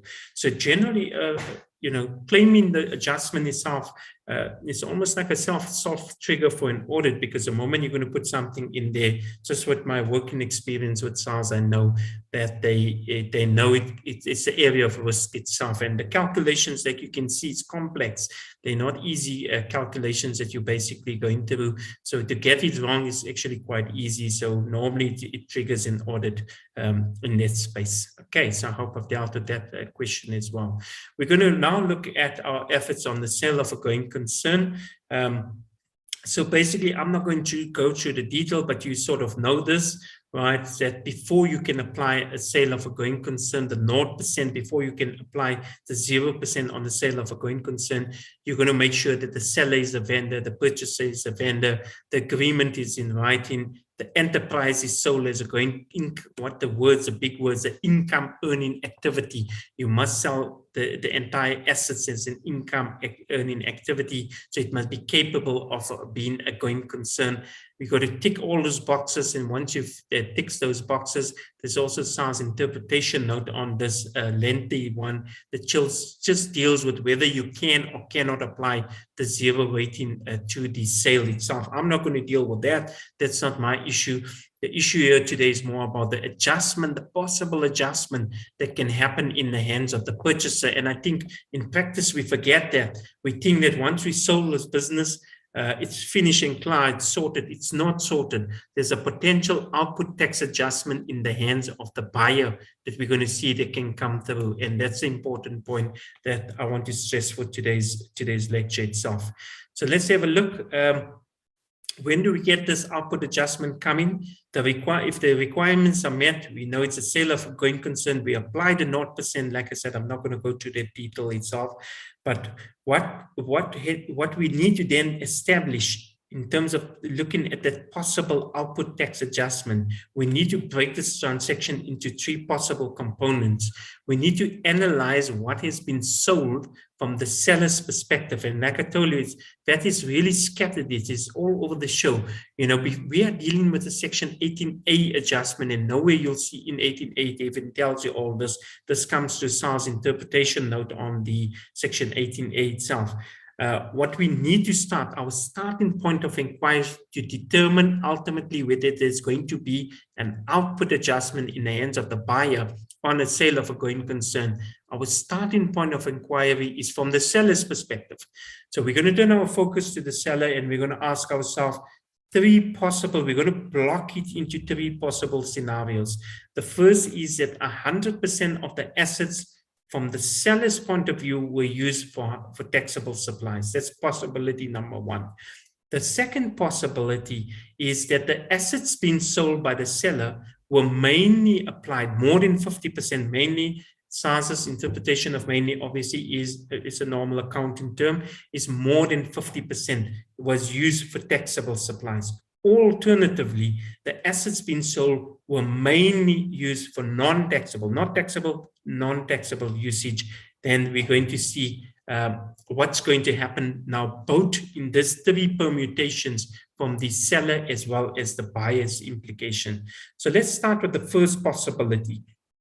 That is that the seller sold 100% of assets which they use for taxable supplies. So we start off and we say basically to determine if the assets are used mainly for taxable supplies or mainly for non-taxable supplies, we look at how the seller applied those assets itself being sold. And here we'll obviously look at 100% taxable supplies. That's obviously used for taxable supplies. If it's mixed use, we look whether it's more than 50%, or if it is exempt supplies, we will actually we know that's a 0% usage. It was actually used 0% for taxable supplies in that case, and we ignore the denied inputs when looking at this calculation itself. So let's have a look. So the first one we're going to deal with is the assets are mainly taxable. That means if it is more than 50% of the assets being sold were used mainly for taxable supplies itself.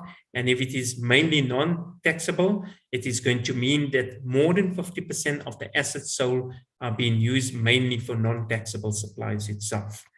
Okay, so what's going to happen from the seller's point of view, we know that they're going to charge 0%. The buyer paid nothing. He paid 0%, so he can get no input tax deduction. He can't argue his way out and say, I want to input. He paid 0% input on the purchase itself. The issue is whether he needs to process an output tax adjustment on the acquisition of this business asset itself. Now let's deal with the first one.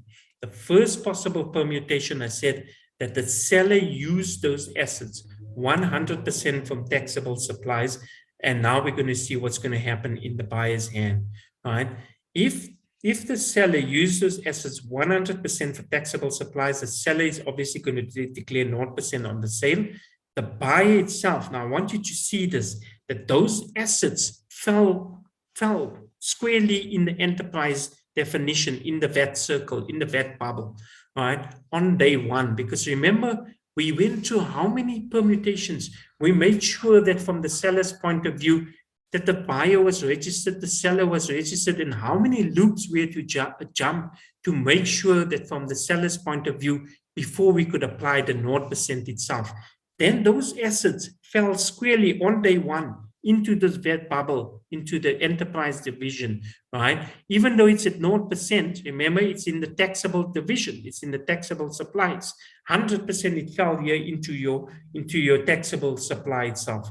And now, on day one, think about it, on day one, if this business takes any of those business assets that, and listen to the word, it was sold as a going concern, as an income earning activity. On day one, if this business decides to take some of those assets and they're going to move it out to the exempt division, or they decrease the extent of taxable usage, what is going to happen? We're going to see that's going to trigger an output adjustment itself. And that's logics. We talked about it. If you ever leave the VAT bubble, what did we say? That's an 18-1 adjustment. That's an output tax adjustment. If you decrease the extent of your taxable usage, that's an output tax adjustment. It's a change of use within the business, a change of use from the business out of the business. Can you see that? So all section 18 is doing is it is saying that we jumped all these loops, we went to all this permutation, we sold it, all the assets as a going concern, so it squarely falls in your hand as a buyer, as a going concern, in your VAT enterprise division. We assumed, we went through all this work in PT because we assume you as a purchaser, you're going to use it 100% for taxable supplies. But no, on day one, you had to go and be naughty and do something different. You had to go and use it for non-taxable usage, or you decrease the extent of taxable usage. That is going to trigger the output tax adjustment. So the moment you're going to do something other than use it 100% for taxable supplies, you're going to have, as a purchaser, you're going to trigger an output tax adjustment in your hand. Okay, and how are we going to calculate that? The purchaser, if he applies the business for non-taxable usage, like I said, the implication is going to be that there's going to be an output tax adjustment. That is ultimately what's going to happen. And there's going to be a formula that we're going to use the time of adjustment is on the day itself, and the value, remember we're dealing with the buyer now, he's going to declare an output tax adjustment. He's going to take the full cost of the going concern, reduce the denied inputs. Remember, I told you denied, no ever input, no ever output. We're not worried about the denied inputs. What we then left with is an amount, and we're going to take out now all the assets that the buyer used 100% for taxable supplies, because we're happy with that. That's what he's supposed to be doing, because he told us he's going to buy it and use it as a going concern. But what we're left with is then assets that are going to be used for non-taxable supplies or for exempt supplies. And on that, he's going to declare output tax of 15%. He's going to times it by 15% accordingly. Okay. The seller obviously is going to charge VAT at 0%, where we also have a mainly used for taxable supplies. If we into category 2 now, so remember the first category that we dealt with is that the seller used all the assets 100% for taxable supplies. Now in this case, we've looked and analyzed at all the assets, and when we looked and analyzed all the assets, we come to the conclusion that more than 50% of the assets of the seller, he applied it for mainly more than 50% for taxable supplies itself. If that is the case, then the seller must still charge 0% on the full selling price. So he's not going to split the business into 2 or business assets. He still has the ability to charge it on 100%, right? So what's happening here is we can see as a seller, what is going to happen. We're dealing with mainly taxable supplies as a seller. So obviously he's got some mixed supplies as well. He's got 0% taxable supplies and 15%. And what we're going to do is when he sells this out of the business, he's going to apply the 0% to the full sale transaction itself. Because most of well, if we analyze the assets by assets, we're going to see that the assets were mainly used for a taxable usage itself. Then if we look at what's going to be the implication again, the implication is we've gone to all these hurdles on the seller side. We've applied the 0%. If the purchaser catches those assets, we assume that he was going to use it 100% for taxable supplies. But if he doesn't, if he decreases the taxable extent, or if he moves it out of the business, he's going to have an output adjustment that he's going to have to basically make. Okay, so let's have a look at the second permutation where the seller is being used or making use of that asset mainly for taxable supplies. What is going to be the implication? We said the seller is going to apply 0% to the whole transaction. Now, what's going to be in the implication in the seller's hand? Number one, it's a zero-weighted transaction. So output is easy, 0% on the full selling price. What's going to happen on the input is that, remember, some of the goods or the assets he used for mixed supplies. But remember, when he sold this goods, he applied 0% to 100% of the selling price. Remember, I told you apportionment only belongs to output, never to input. So when he sold it, even though he's applying 0%, he is applying it. It's a taxable supply. It's just charged at 0%. Right? So he has levy tax at 0% on 100% on the sale. But because some of the assets that he bought, he could not claim a full input tax previously, he will be allowed now to unblock that through an additional input tax deduction that he can claim under Section 1638H. And that's going to achieve the balance in the hands from the seller's point of view itself. Then if we look at the buyer, what's going to happen on the buyer side? Remember, the buyer, he bought all his assets, and if he's going to use it for 100% taxable supplies, well and good, that's what we wanted him to do. Well, that's what he said he was going to do from the outset. He's going to buy this as a going concern, and he's going to use it for 100% taxable supplies. So there'll be no issue. And can he claim an input? No, he can't. He paid 0% tax or VAT on the transaction. He can claim no input. But if the buyer decides to use some of those assets for non-taxable supplies, what's going to happen again? We're going to trigger an output tax adjustment in terms of Section 18A over here that's going to come to.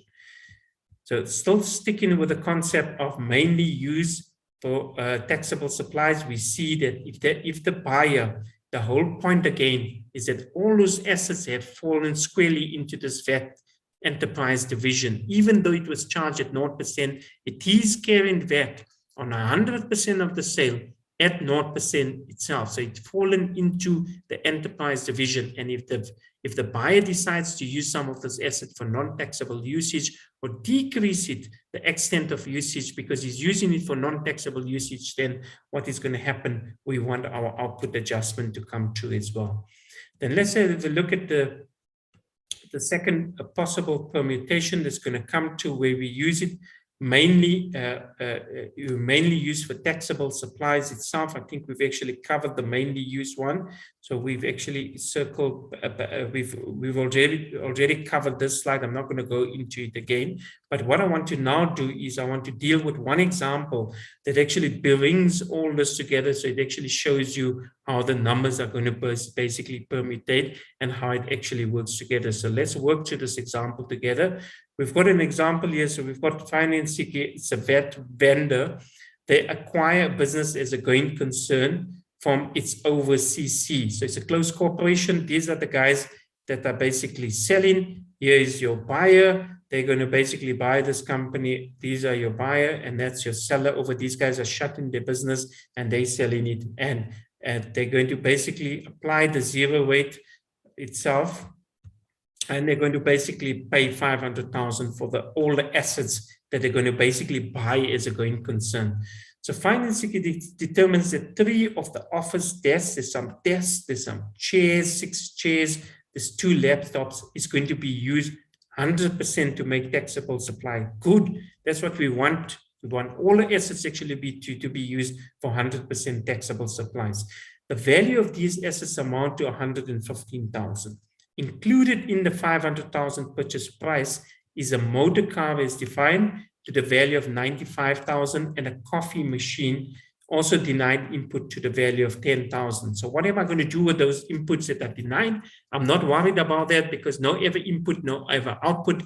These are denied inputs. We can never get the coffee machine. The reason it will be a denied input is it will be read into the definition of entertainment itself.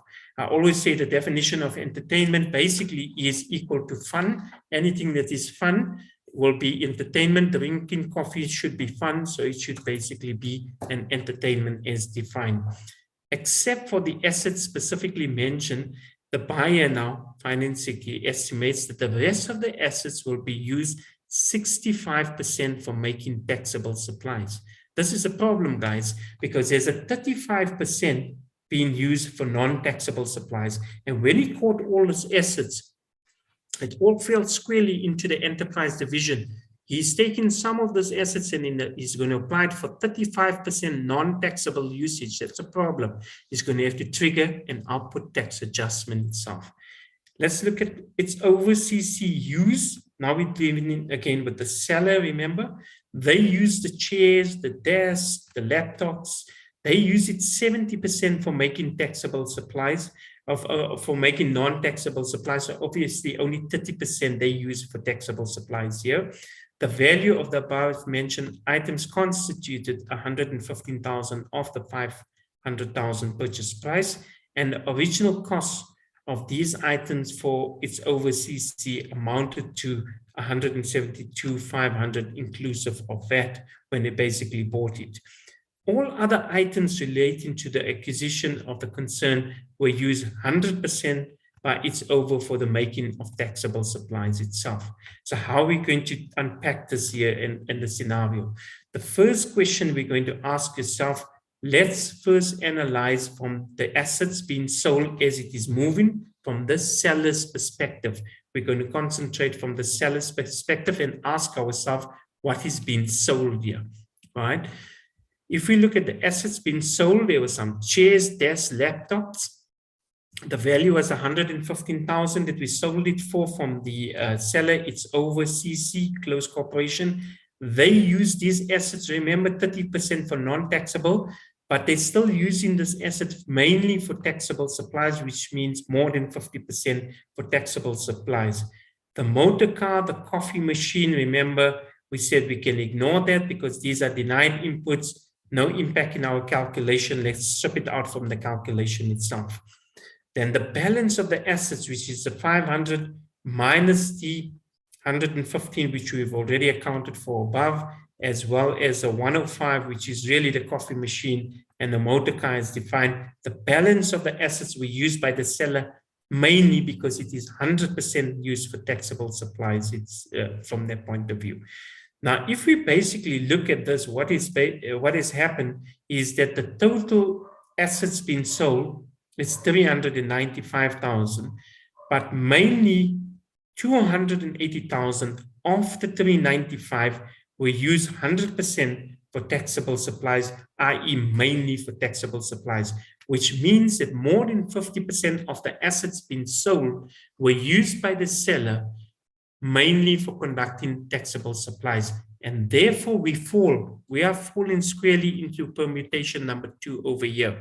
We are basically falling over here, and we're saying what is going to happen over here is that we're going to apply the zero-weighted transaction to the whole transaction. Remember, this is permutation number 2. This is where we fall into.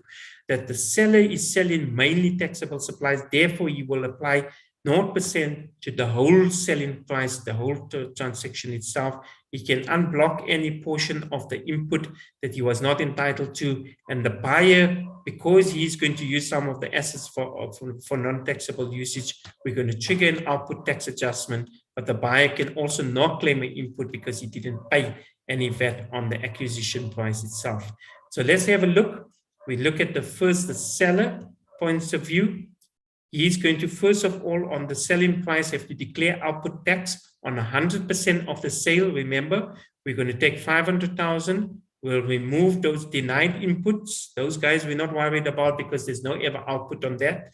So there we go. We take out the car and the coffee machine, and the balance we're going to times by 0%. We're going to charge VAT, but we're charging VAT at 0% on 100% of the sale price. And that's going to basically be a null effect. But because we've charged VAT on 100% of the sale price, some of the assets included in the selling price of 500, we did not claim a full input tax. Remember, we only claimed 30% of the input.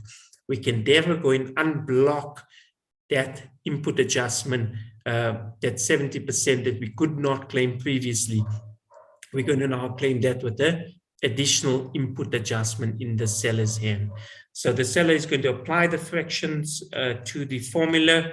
He's going to do the 15 times 15 divided by 115 on the lower of open market value or consideration. And he's going to times that by 70% to the extent of payment made. And he can claim a 10,500 input adjustment. So we can see again, look at all the hurdles we are jumping on the hands of on the seller side, just to make sure that everything that's going to go through now, all the assets being sold is going to be 0% and carry no VAT itself. Then these assets, all these assets, they fall into the hands of the buyer now. There's a buyer over there. It fell into his VAT bubble or VAT circle. He buys it as a going concern. He can claim no input tax deduction because he paid nothing in terms of VAT on the transaction. Now, remember, the presumption was that he was going to use all these assets 100% for taxable supplies. But no, he had to go and do something different. He used some of the assets for non-taxable usage. That triggers an output tax adjustment.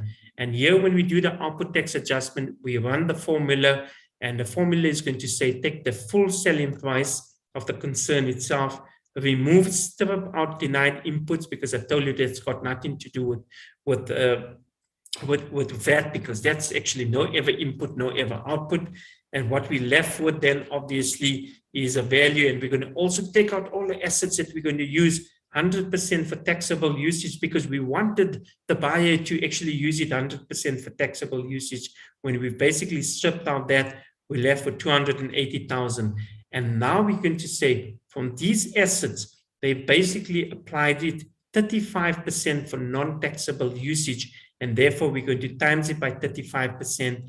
And that value is going to basically then be, we're going to levy VAT at 15% on the resultant amount accordingly. So think about it like this. Had at the outset, we knew that this taxpayer was going to use this assets for non-taxable usage, SARS would have asked the seller to actually levy 15% tax on the transaction. So they're saying, hang on, had we known that this, from the seller's point of view already, we would have not allowed this whole transaction to go through at 0%. But because we allowed and we jumped all those hurdles and we actually made a logical assumption that there's a buyer, you're going to use it 100% for taxable supplies. But no, you didn't. You had to go and do something funny, like I say, and go and use it for non-taxable usage. You're going to have to pay back the money. You're going to have to pay VAT on that transaction. And therefore, logically, you see, we are times in by 15%. Can you see that? That's the levy of VAT rate. It is not the tax fraction that we're applying. We're actually applying the VAT as a levy on the transaction of these assets that are now used for non-taxable usage itself. Okay, I hope that makes sense and brings that one together. The third possible permutation, which I didn't deal with, is that when we analyze the assets, if we come to the conclusion that the assets being sold from the seller's perspective is mainly used for non-taxable rather than taxable supplies, then what we're going to do is we're going to split the transaction into two. On the assets that are used 100% for taxable supplies, we're going to levy 0%. And obviously on the buyer side, what's going to happen is he's going to catch these assets into his hand. If he uses these assets for 100% taxable supply, no problem. But if he uses some of these assets for non-taxable supply, he's going to have an output adjustment in terms of 18A. The remaining assets from the seller's point of view, obviously is going to be either the mixed use assets or assets used 100% for non-taxable usage. What we're going to then do on those assets is we're going to levy VAT on 15% on the transaction itself as a normal standard rate transaction.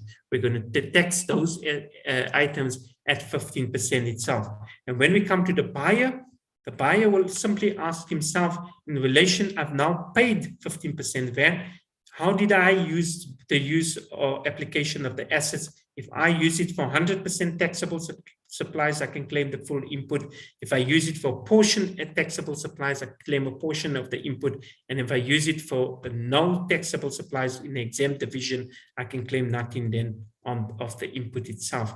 So again, I think if you took nothing with you, please take this point itself, that when it lands in here, even if we're basically talking about 3.1 over here, once I've sold all these assets and I've applied a 0% to the transaction itself, these assets have fallen squarely into the VAT bubble, even though we charge VAT at 0%. If the buyer decides to take it out, or he's going to decrease the extent of the taxable usage, what is going to happen? We trigger an output tax adjustment in the hands of the buyer accordingly. That's basically the principle itself. Let's have a look at what's going to happen in 3.1 on the buyer's end. So obviously these assets, we're going to apply the 0% over there. We've seen that if the buyer takes it and applies it out of the bubble, he's going to basically apply an output tax adjustment. So in effect, we're going to apply the 0%, but only on assets that are used 100% for taxable supplies. Because the seller uses it 100% for taxable supplies, there's going to be no output adjustment, no input adjustment that he can claim, no unblocking or 16.3H to fix it up, because he used his assets 100% for taxable supplies. Then if we circle to the buyer actually paid no VAT, so you can get no input on that, on those assets, part of the assets itself. But obviously on the assets, that if he catches it, he uses it 100% for taxable supplies, no problem, no output adjustment. That's exactly what we wanted him to do, and he done so. But if he uses it for non-taxable usage, we're going to trigger an output tax adjustment in the hands of the buyer in terms of Section 18A. Then the remaining assets, what we're going to do with, remember the seller, we charged him 15%, and because we levied 15% on the transaction, we can claim an additional input tax, because if we circle back, we know that these assets were used for mixed use, or they were used for non-taxable supplies. So I can now basically unblock that additional input of mixed use or non-taxable supplies, because I'm deemed to have supplied all these assets 100% for taxable supplies and levied VAT at 15% on the transaction. Then for the buyer, The buyer physically paid input tax, so there's normal input tax deduction rules, as I've said. If he uses assets 100% for taxable supply, he claims the full input. If he uses it partly for taxable supply, he claims a part input. And if he uses it 100% for non-taxable supplies, he can get absolutely no input tax deduction at all.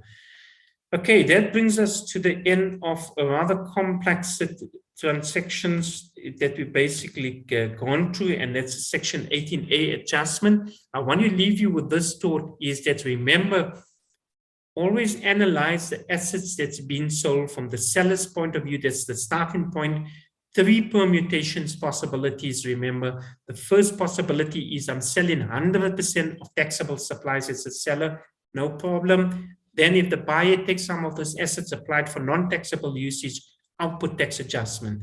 Second permutation, the seller is applying assets. When you analyze it, they are mainly used by the seller for taxable supplies. Most of the assets that we have been selling were used mainly for taxable supplies, more than 50%. When we do the analysis, if that's the case, apply 0% to the whole business transaction. Don't split it up. When the buyer catches those goods, if he applies it for non-taxable usage, he's going to have an output tax adjustment. And the third possibility is when we analyze the assets being sold, they were mainly used, more than 50% of them were used mainly for non-taxable supplies. We're going to split the transaction, like I showed you, into 2. On those assets used 100% for taxable supplies, levy the 0% as a going concern, and the assets that are used for mixed or non-taxable usage apply 15% taxable supplies or the 15% tax rate or VAT rate. And again, the buyer's hands, look at what he has done with an asset. Is if he has used it for non-taxable usage, any of the going concern assets, which we thought he was going to use 100% for taxable supplies, if he uses it for non-taxable supply, trigger the output. So in summary, there's going to be a possible output tax adjustment on the sale of a going concern if the buyer buys those goods and applied for non-taxable usage. Danny, I'm not sure if there's any questions. I just want to check the chat function before we move on. No, I'm not seeing any questions. No questions, thanks. Okay, so we're going into the last 2 parts of the lectures, two more sections we need to cover. The first is we're going to deal now with leasehold improvements undertaken for no consideration. It's a fairly new section. It was introduced into the VAT Act about 4 years, I think probably about 4 years now ago. It's still fairly new.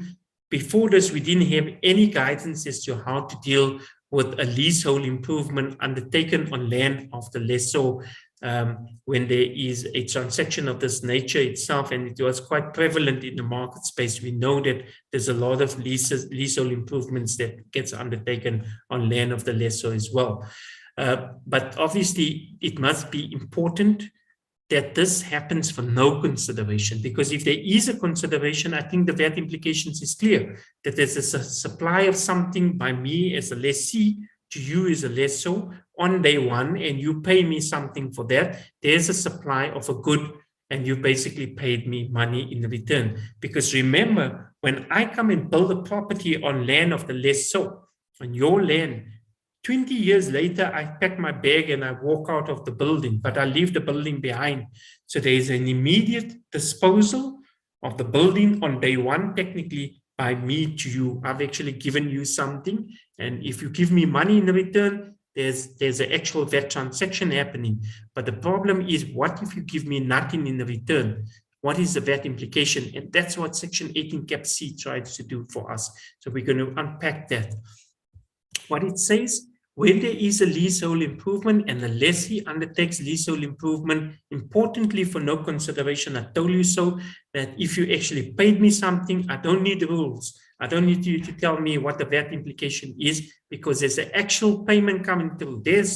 You're going to have to declare output on that, and I can claim an input tax, obviously, on that amount that's basically flowing between the buyer and the seller accordingly. But if there's no consideration, 18 Cap C is going to tell us how to deal with it. So we got a leasehold improvement. You paid me nothing, and I, as a lessee, I use it for mixed use. or for 100% taxable supplies. What is going to be the implication? The implication is going to be that there's a deemed supply that takes place in the hands of the lessee, guys. My hands, not your hands. And that deemed output is going to be the time of supplies when I completed improvements, and the value of supply is going to be deemed to be null. And that's important because there's a deemed supply that has actually taken place. That is going to give me, as a lessee, the ability to claim my input tax deductions immediately that comes through. So let's have a look at an example, because we've looked at the scope. Let's try to look at an example to understand how the numbers flow. We have a lessee and a lessor. I'm the lessee. I come up, I put this building on your land, and you give me nothing in the return. Obviously, you pay me nothing. And there's the value, 1,150,000. I've basically paid inclusive of that, and I've paid developers like normal people to help develop this, and they're all VAT vendors. So I want to claim that 150,000 as an input tax deduction, obviously. So let's have a look at what happens if the lessee uses this building now 100% for taxable supplies. What's going to happen? There's a deemed output at null. There's nothing. There is an output, but it happens at null. That unblocks and gives me the ability to claim all my input tax on the building of the building and transacting with the VAT vendor, so I can claim my whole input tax accordingly. The second possibility is that the lessee, me, I use this building now for mixed supplies. So maybe 60% as an input. I can only get an input of 60% now. Now what's going to happen? Again, there's a deemed supply at null value on the day of the transaction. That gives me the ability of claiming my input tax. My normal input tax says claim 60% only of the input tax as a deduction, because I'm using it only 60% for taxable supplies in this example. However, because I'm deemed to have supplied this on day one to you, it's gone over. Remember, I told you 20 years, I take my bags and I pack up and I walk and I leave the building. Technically, on day one, I've supplied this to you, but I've supplied it to you at null value. Because I've supplied it to you at the null value, that allows me the ability to unblock that 40% as an input tax deduction under section 16.3H, which we've spoken about in our adjustment sections at the start of the lecture.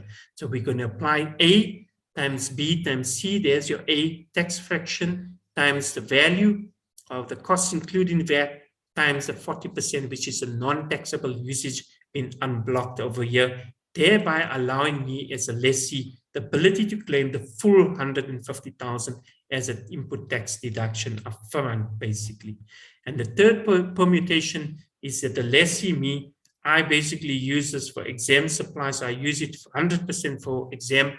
I will not have any deemed output tax trigger. Can I claim any of the input, even though I paid property VAT vendors in developing the property? No, I cannot. I cannot get any input, and it sticks to the rule. I discussed that with you. If we use something 100% for exempt non-taxable supplies, no ever input, no ever output. We see that coming through quite nicely in the hands of the lessee.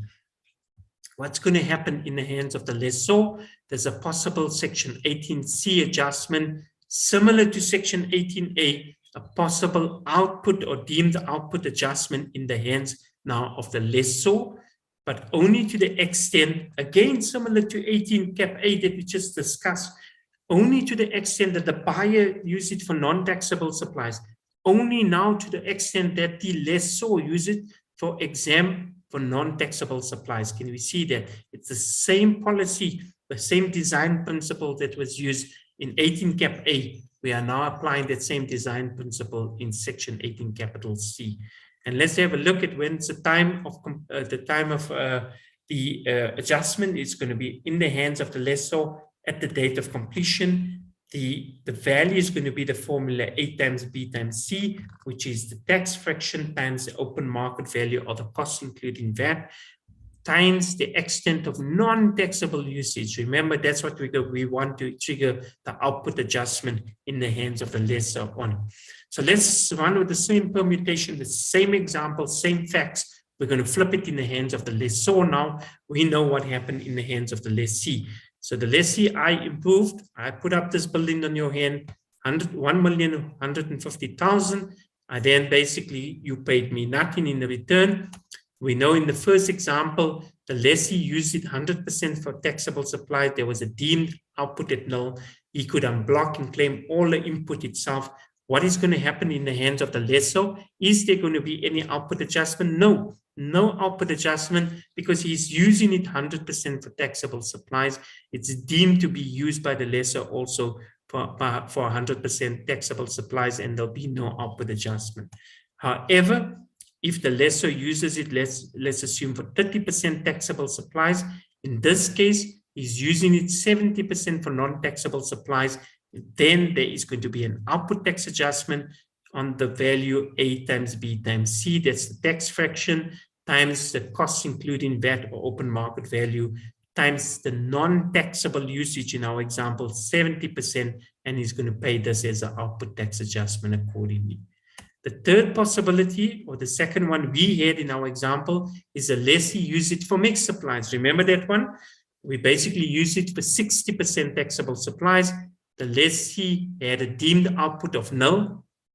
He unblocked the 90,000 as a normal input, the 60% usage, and he used section 16.3H, we've been through that, to unblock the 40% input. So he got his whole input on the lessee side.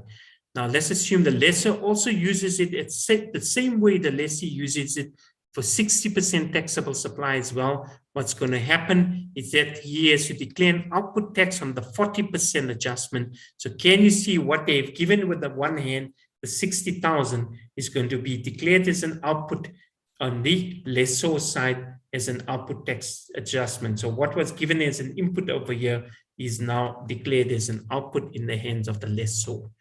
The third possibility is that, and remember, the lessor does not have to use it in the same fashion and way as a lessee. This example assumes that the lessor and the lessee uses it in the same fashion, but the lessor could use it in a different percentage to the lessee because these are two different VAT vendors. It is practically possible that that can happen. And if that happens, let's assume he only uses it for 30% for mixed supplies. Then what's going to happen is it's going to be at 70% to the extent he uses it for non-taxable supply. There will be a mismatch, obviously, between the 60 now and the 105 in this example versus our previous example, which mapped up quite nicely. And the reason for this example being mismatched is purely because we see that the lessor is using it in a different percentage to taxable usage versus the lessee. Then the third possibility, we know that the lessee used it 100% for exempt supplies, no ever input, no ever output. And if the lessor uses it 100% for exempt or non-taxable supplies as well, what's going to happen is we're going to have then no ever output adjustment over here, because the starting point of the inquiry, remember, if we go back to the scope requirements of the section, we needed the adjustment to basically come to right at the start when we basically said so, is we said that the lessee must undertake leasehold improvement for no consideration, and he must use it for mixed or 100% taxable supplies. If we flip back in our example, they're using it 100% for non-taxable supplies, so therefore there can be no ever adjustment that's going to come to either for the lessee or even for Section 18C purposes in the hands of the lessor. Only time we can have an adjustment in the hands of the lessor is, and we inquire from the point of view of the lessee must have used it for mixed supplies. In this example, there we go, mixed supplies or 100% taxable supply.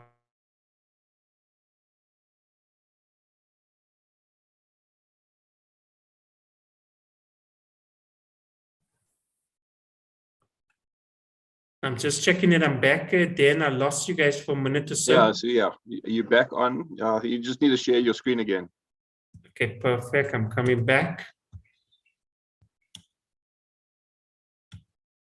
Okay, there we go. So we basically just finished up with the last point, and that was just the Section 18 Cap C and when that adjustment, and similarly to section 18 cap A, we see that when the lessee versus when the purchaser uses it for non-taxable usage, we're going to trigger a possible output tax adjustment accordingly. Okay, we got about the last 15 minutes, which is now going to take us to the end. It's the temporary letting of residential accommodation. And maybe just, wake up a little bit now, because this is important stuff. You'll probably deal with this one more than 18C even in your practice. And you'll recall that 18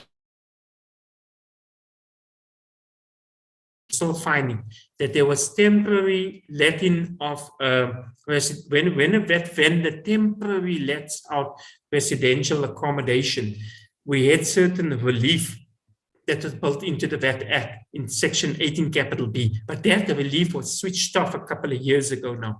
And SARS triggered all in output adjustments accordingly when that sunset clause came into play. However, we then had COVID, as you know, that hit the past couple of years.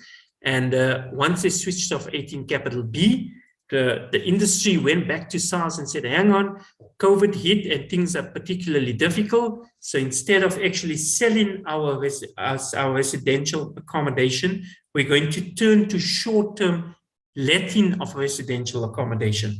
Now, remember that the selling of residential accommodation is a VAT supply, but the letting of residential accommodation is an exempt supply. So you are moving from 100% taxable supplies to zero, guys. What is that? That is an output tax adjustment on the open market value at 15 divided by 115. That's technically what's going to happen, because we straight into a section 18 cap 1 adjustment. That's what we discussed earlier. However, because of the industry going to SARS, they've lobbied extensively for this adjustment to come to. They've now enacted the new section 18 capital D, which is effective 1 April 2022, so on or after that date. And the scope reads as follows. It says that where a developer, and we must be dealing with a property developer here, because the words in the terminology here is important in order to meet the scope requirement and fall squarely into scope. We must actually meet the definitions of these words. So we need a developer. That's a person who regularly constructs and develops residential units for sale, and he temporarily lets out, i.e. not more than 12 months or less, so not more than 12 months. He temporarily lets out that residential accommodation as a dwelling, which that developer holds as trading stock. So obviously he was going to sell that as trading stock, and he lets it now out as residential accommodation. The implication of that is it's going to be an output tax adjustment itself. So let's have a look at what's going to happen. The time of supply, when is it? It's when the change of use happened, and the value of supply is going to be on the cost, including VAT, to the property developer. Now remember, or we'll deal with it in the next slide, I'll explain to you this point itself. If the developer temporarily lets for a period of more than 12 months, what is going to be the implication? Well, quite simply, we do not fall into section 18 capital D. In fact, we are falling into the basic rules I've taught you earlier, right at the start when we dealt with adjustments. That is a normal section 18.1 adjustment and not a section 18D adjustment, because we're not meeting the scope requirements if we let in for more than 12 months. Which told you that in order to fall into the section 18D scope requirements, you must let for less than 12 months or 12 months. If it is more than 12 months, you're not into 18D. And then what's going to happen if we apply an 18.1, there's going to be an output tax adjustment. But very importantly, listen to the difference on the open market value. Whereas if we fall into 18D, it is on the cost. Can you see what a difference? And what happens with this with property? You guys know that it shoots in value. So if you actually don't want to do this adjustment on open market value, if you're doing the adjustment on cost, it's a a realignment and fix of the input that you previously claimed, because you would have claimed the input on the cost itself. So all you're doing is you're paying back that input that you previously claimed as an input. Now you're paying that over as an output back to SARS. And you'll be happier with that scenario. But if you're going to run the adjustment on open market value, that's going to be a little bit unfair, because the value would have gone up in SARS or challenged those values itself, and they'll give you the input on the actual input, but they'll declare it on the open market value. So you don't want to be in this scenario, and therefore, obviously, if you're going to temporarily let for more than 12 months, you're going to have the adjustment on the higher value accordingly. Then let's have a look at the implication and application. So we have a developer. It claimed input tax deduction on the value of, and the value is going to basically be equal to the value of the output tax adjustment, right? So remember step one, when I put up this building, I claimed input tax deductions. Then what happened is that I went and temporarily let it, and in terms of 18D, it said declare an output tax adjustment, and that value is basically going to be on cost as well. So it's actually going to map out the input and the output is actually canceling each other out quite nicely. If I one day then sell the property within the temporary letting period, so there's three possibilities that could happen here. One is that I could either sell this property within the temporary letting period after I've processed the 18D adjustment. Two, I could actually bring back that temporary letting to sale of residential accommodation again. So I'm flipping back. I'm going back from temporary letting, and I'm basically taking it back into the VAT net, and I'm going to do normal sales of residential units. Or the third possibility is it was deemed to be supplied in terms of 18.1, which means that I'm making a permanent decision to actually continue to temporarily let out this thing going forward.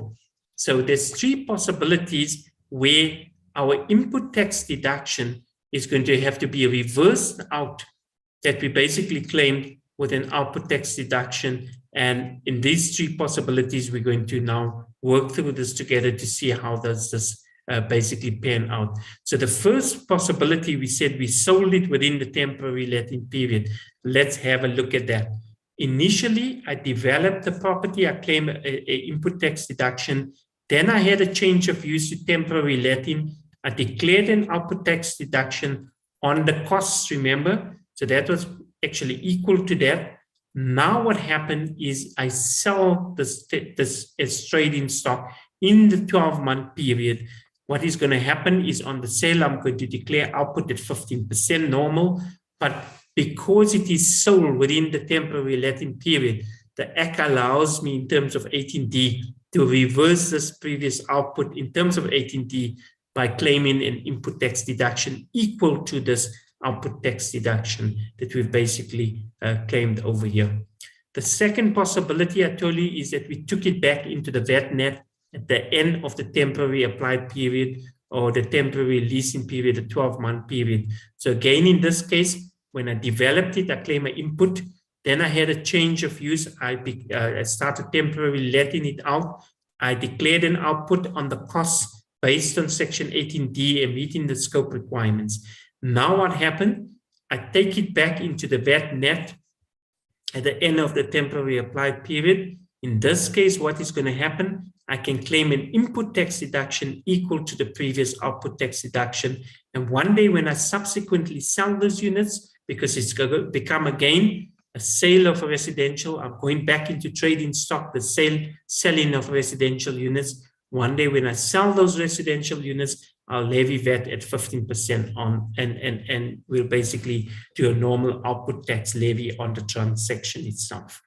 Then the third possibility is, I told you, that there's a permanent change in intention to actually letting from selling residential units. Initially, I developed it, I claimed input. Then I had a change of use to temporary letting, and I declared an output tax on the cost. Then what happens is now within that letting period, I decide I'm going to let out this for permanent, forever. what's going to happen is I can reverse that output by claiming an input.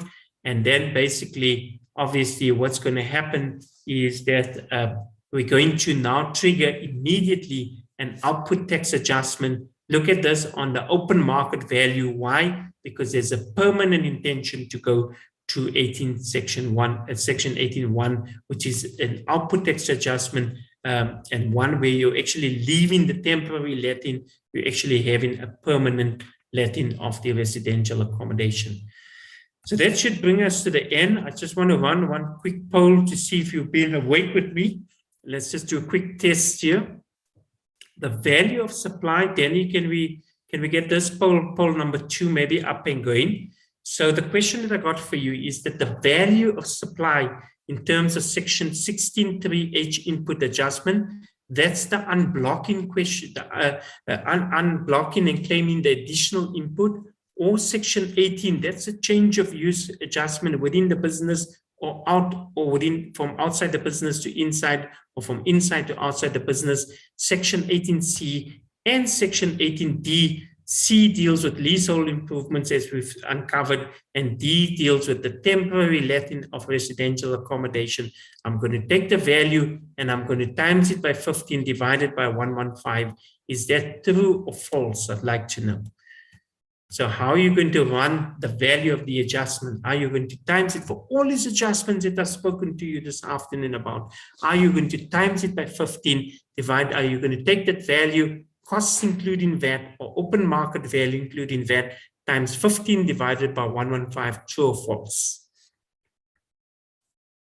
Okay, let's give it a minute or so.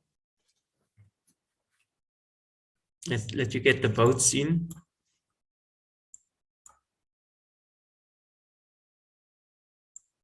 Okay, and just remember that these adjustments that I'm talking about, so I'm not talking about section, you'll see section 18A adjustment is not here. So it's not the sale of the going concern, guys. We are talking only about 16.3H input adjustment. We are talking about 18 adjustments, so any change of use adjustment, any 18C, which is a leasehold improvement adjustment in the hands of the lessor. Alternatively, the last one is the temporary letting of residential accommodation in the hands of the lessee. So, sorry, in the hands of the lessor in this case, obviously. How are we looking, Danny? Is the guys awake? Are they voting? They're slowly answering. I think they're thinking about it. So we are 24 people so far. Okay. Okay, so we've covered this, guys. So in the lecture, if you want to just circle back also, you can have a look quickly in your lecture slides as well. Are we going to apply the tax fraction to the adjustment, or are we going to times it by the rate itself? That's the question of the day. So are we actually going to apply times it by 15%, or are we going to times it by 15 and divide it by 115 when we calculate the adjustment itself?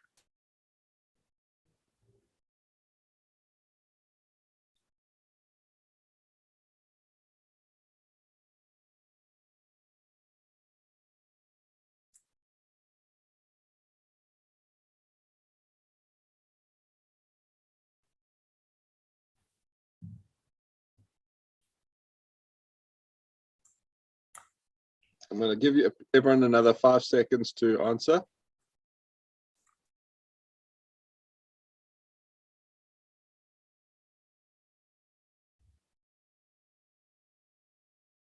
Yeah, I'll be very intrigued to see the responses now, Danny. Let's see what it says.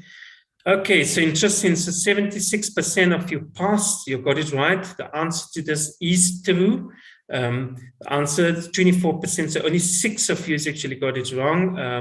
So the answer is actually true. Like I say, it is not false. And the reason for that, quite simply, is think about it. The only one that we actually have, we're going to apply times 15%, is the section 18 capital A adjustment. And the reason for that is, think about it, had I not at the outset applied the 0% of the going concern, I would have otherwise had to levy VAT at 15%. So can you see any other one is an adjustment factor? So we actually deeming that amount to be inclusive of VAT, and therefore we're going to times the tax fraction itself.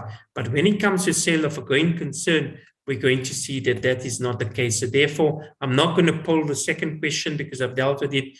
The value of supply in terms of section 18A is times 15 divided by 115. This answer is false because in the case of an 18A adjustment, we're going to times it by 15%. And there you have it on your slide. So those of you that peeped a little bit ahead, you can see the answers coming through. So obviously section 16.3H, 18, section 18 cap C, D, all times it by 15 divided by 115, but a section 18A adjustment levy VAT at 15% in the hands of the buyer itself.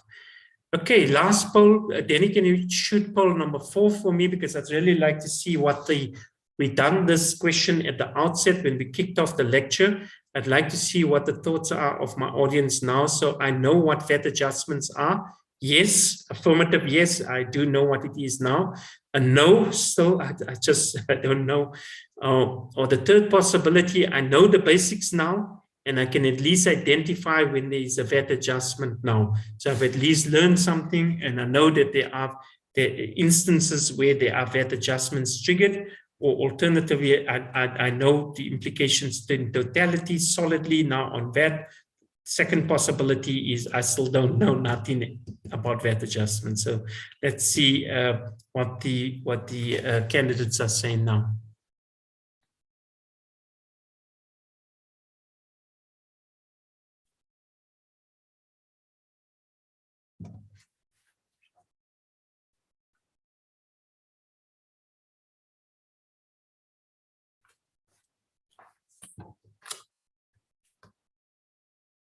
So a little bit of personal reflection on the lecture itself, whether you can pick a VAT adjustment now going into your practice itself. If you see, for example, the possibility of a going concern, don't always stop. Like I said, don't stop at the point of the seller itself. There may be a potential implication in the hands of the buyer itself. And a lot of the times you're probably advising both the buyer and the seller itself. So when it comes to the buyer, know very well and sure that there's going to be a potential adjustment in the hands of the buyer if they do something funny with the business. And where you'll normally get this coming in, this concept of exempt supplies, is particularly with residential accommodation letting. Another instance where you're going to see a lot of those adjustments in practice in your businesses coming through, you will also be, for example, where there's a lot of dividend income. So remember, even if you're earning a lot of passive dividend income, dividend is a non-supply. You are using it for non-supplies itself. So if you're going to get a bulk of your income, of your business stream coming from dividend income, even 10%, you're going to have an apportionment ratio, and you got an adjustment without you even realizing that you got an adjustment going on in that business scenario. Are we looking on the votes, Danny?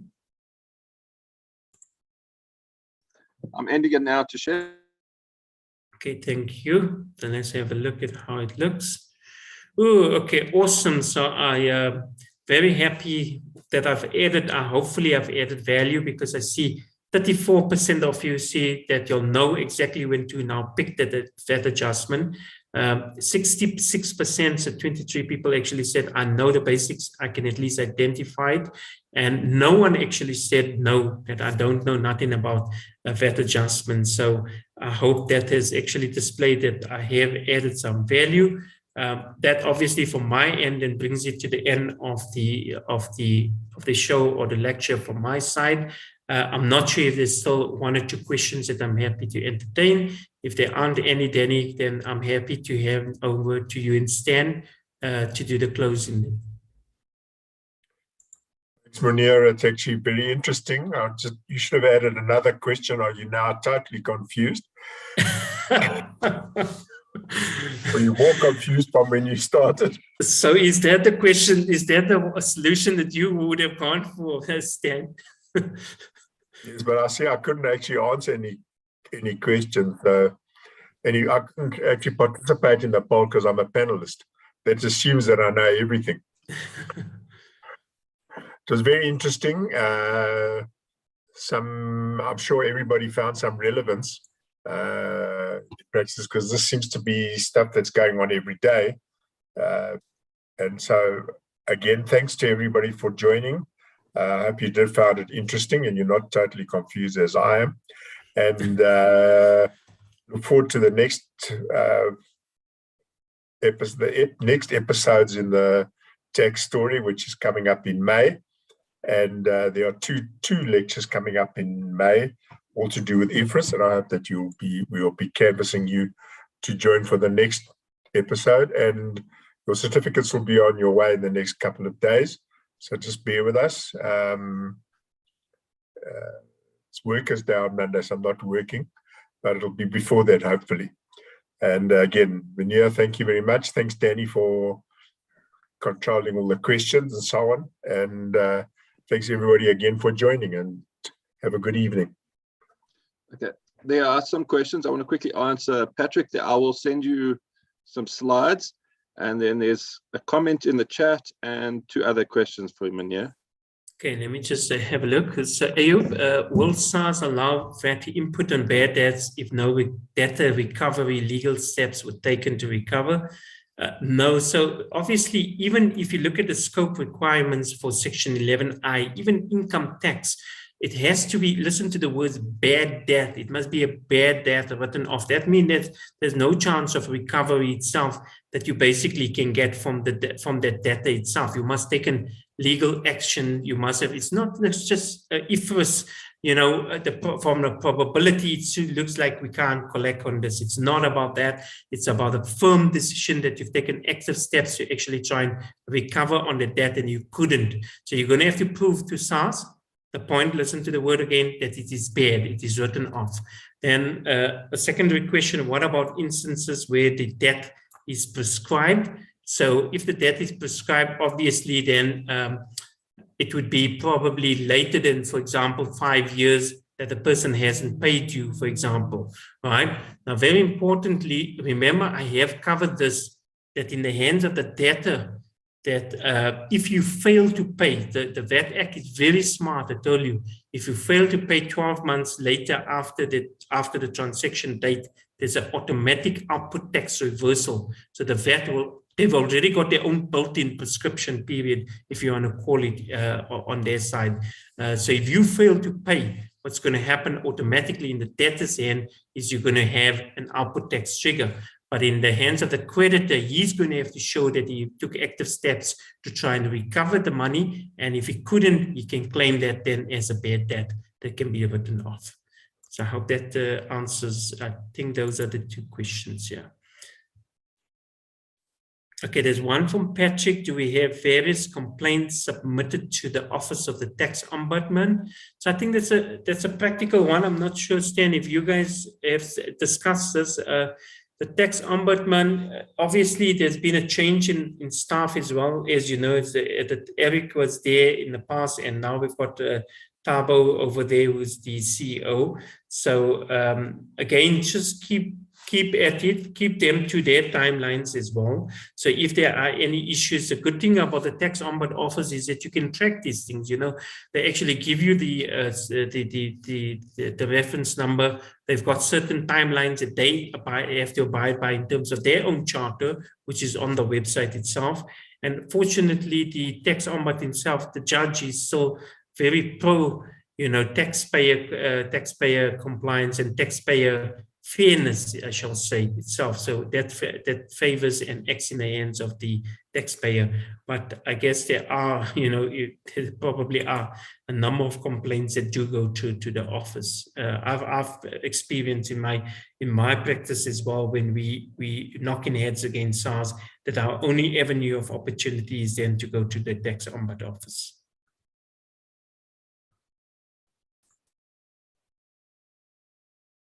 Thanks. I see Anton is saying that I'm an effective lecturer. Thank you. Thanks. Thanks, Dan. So we can close out then, and I hope to see you guys again. Did you see the one from Stan?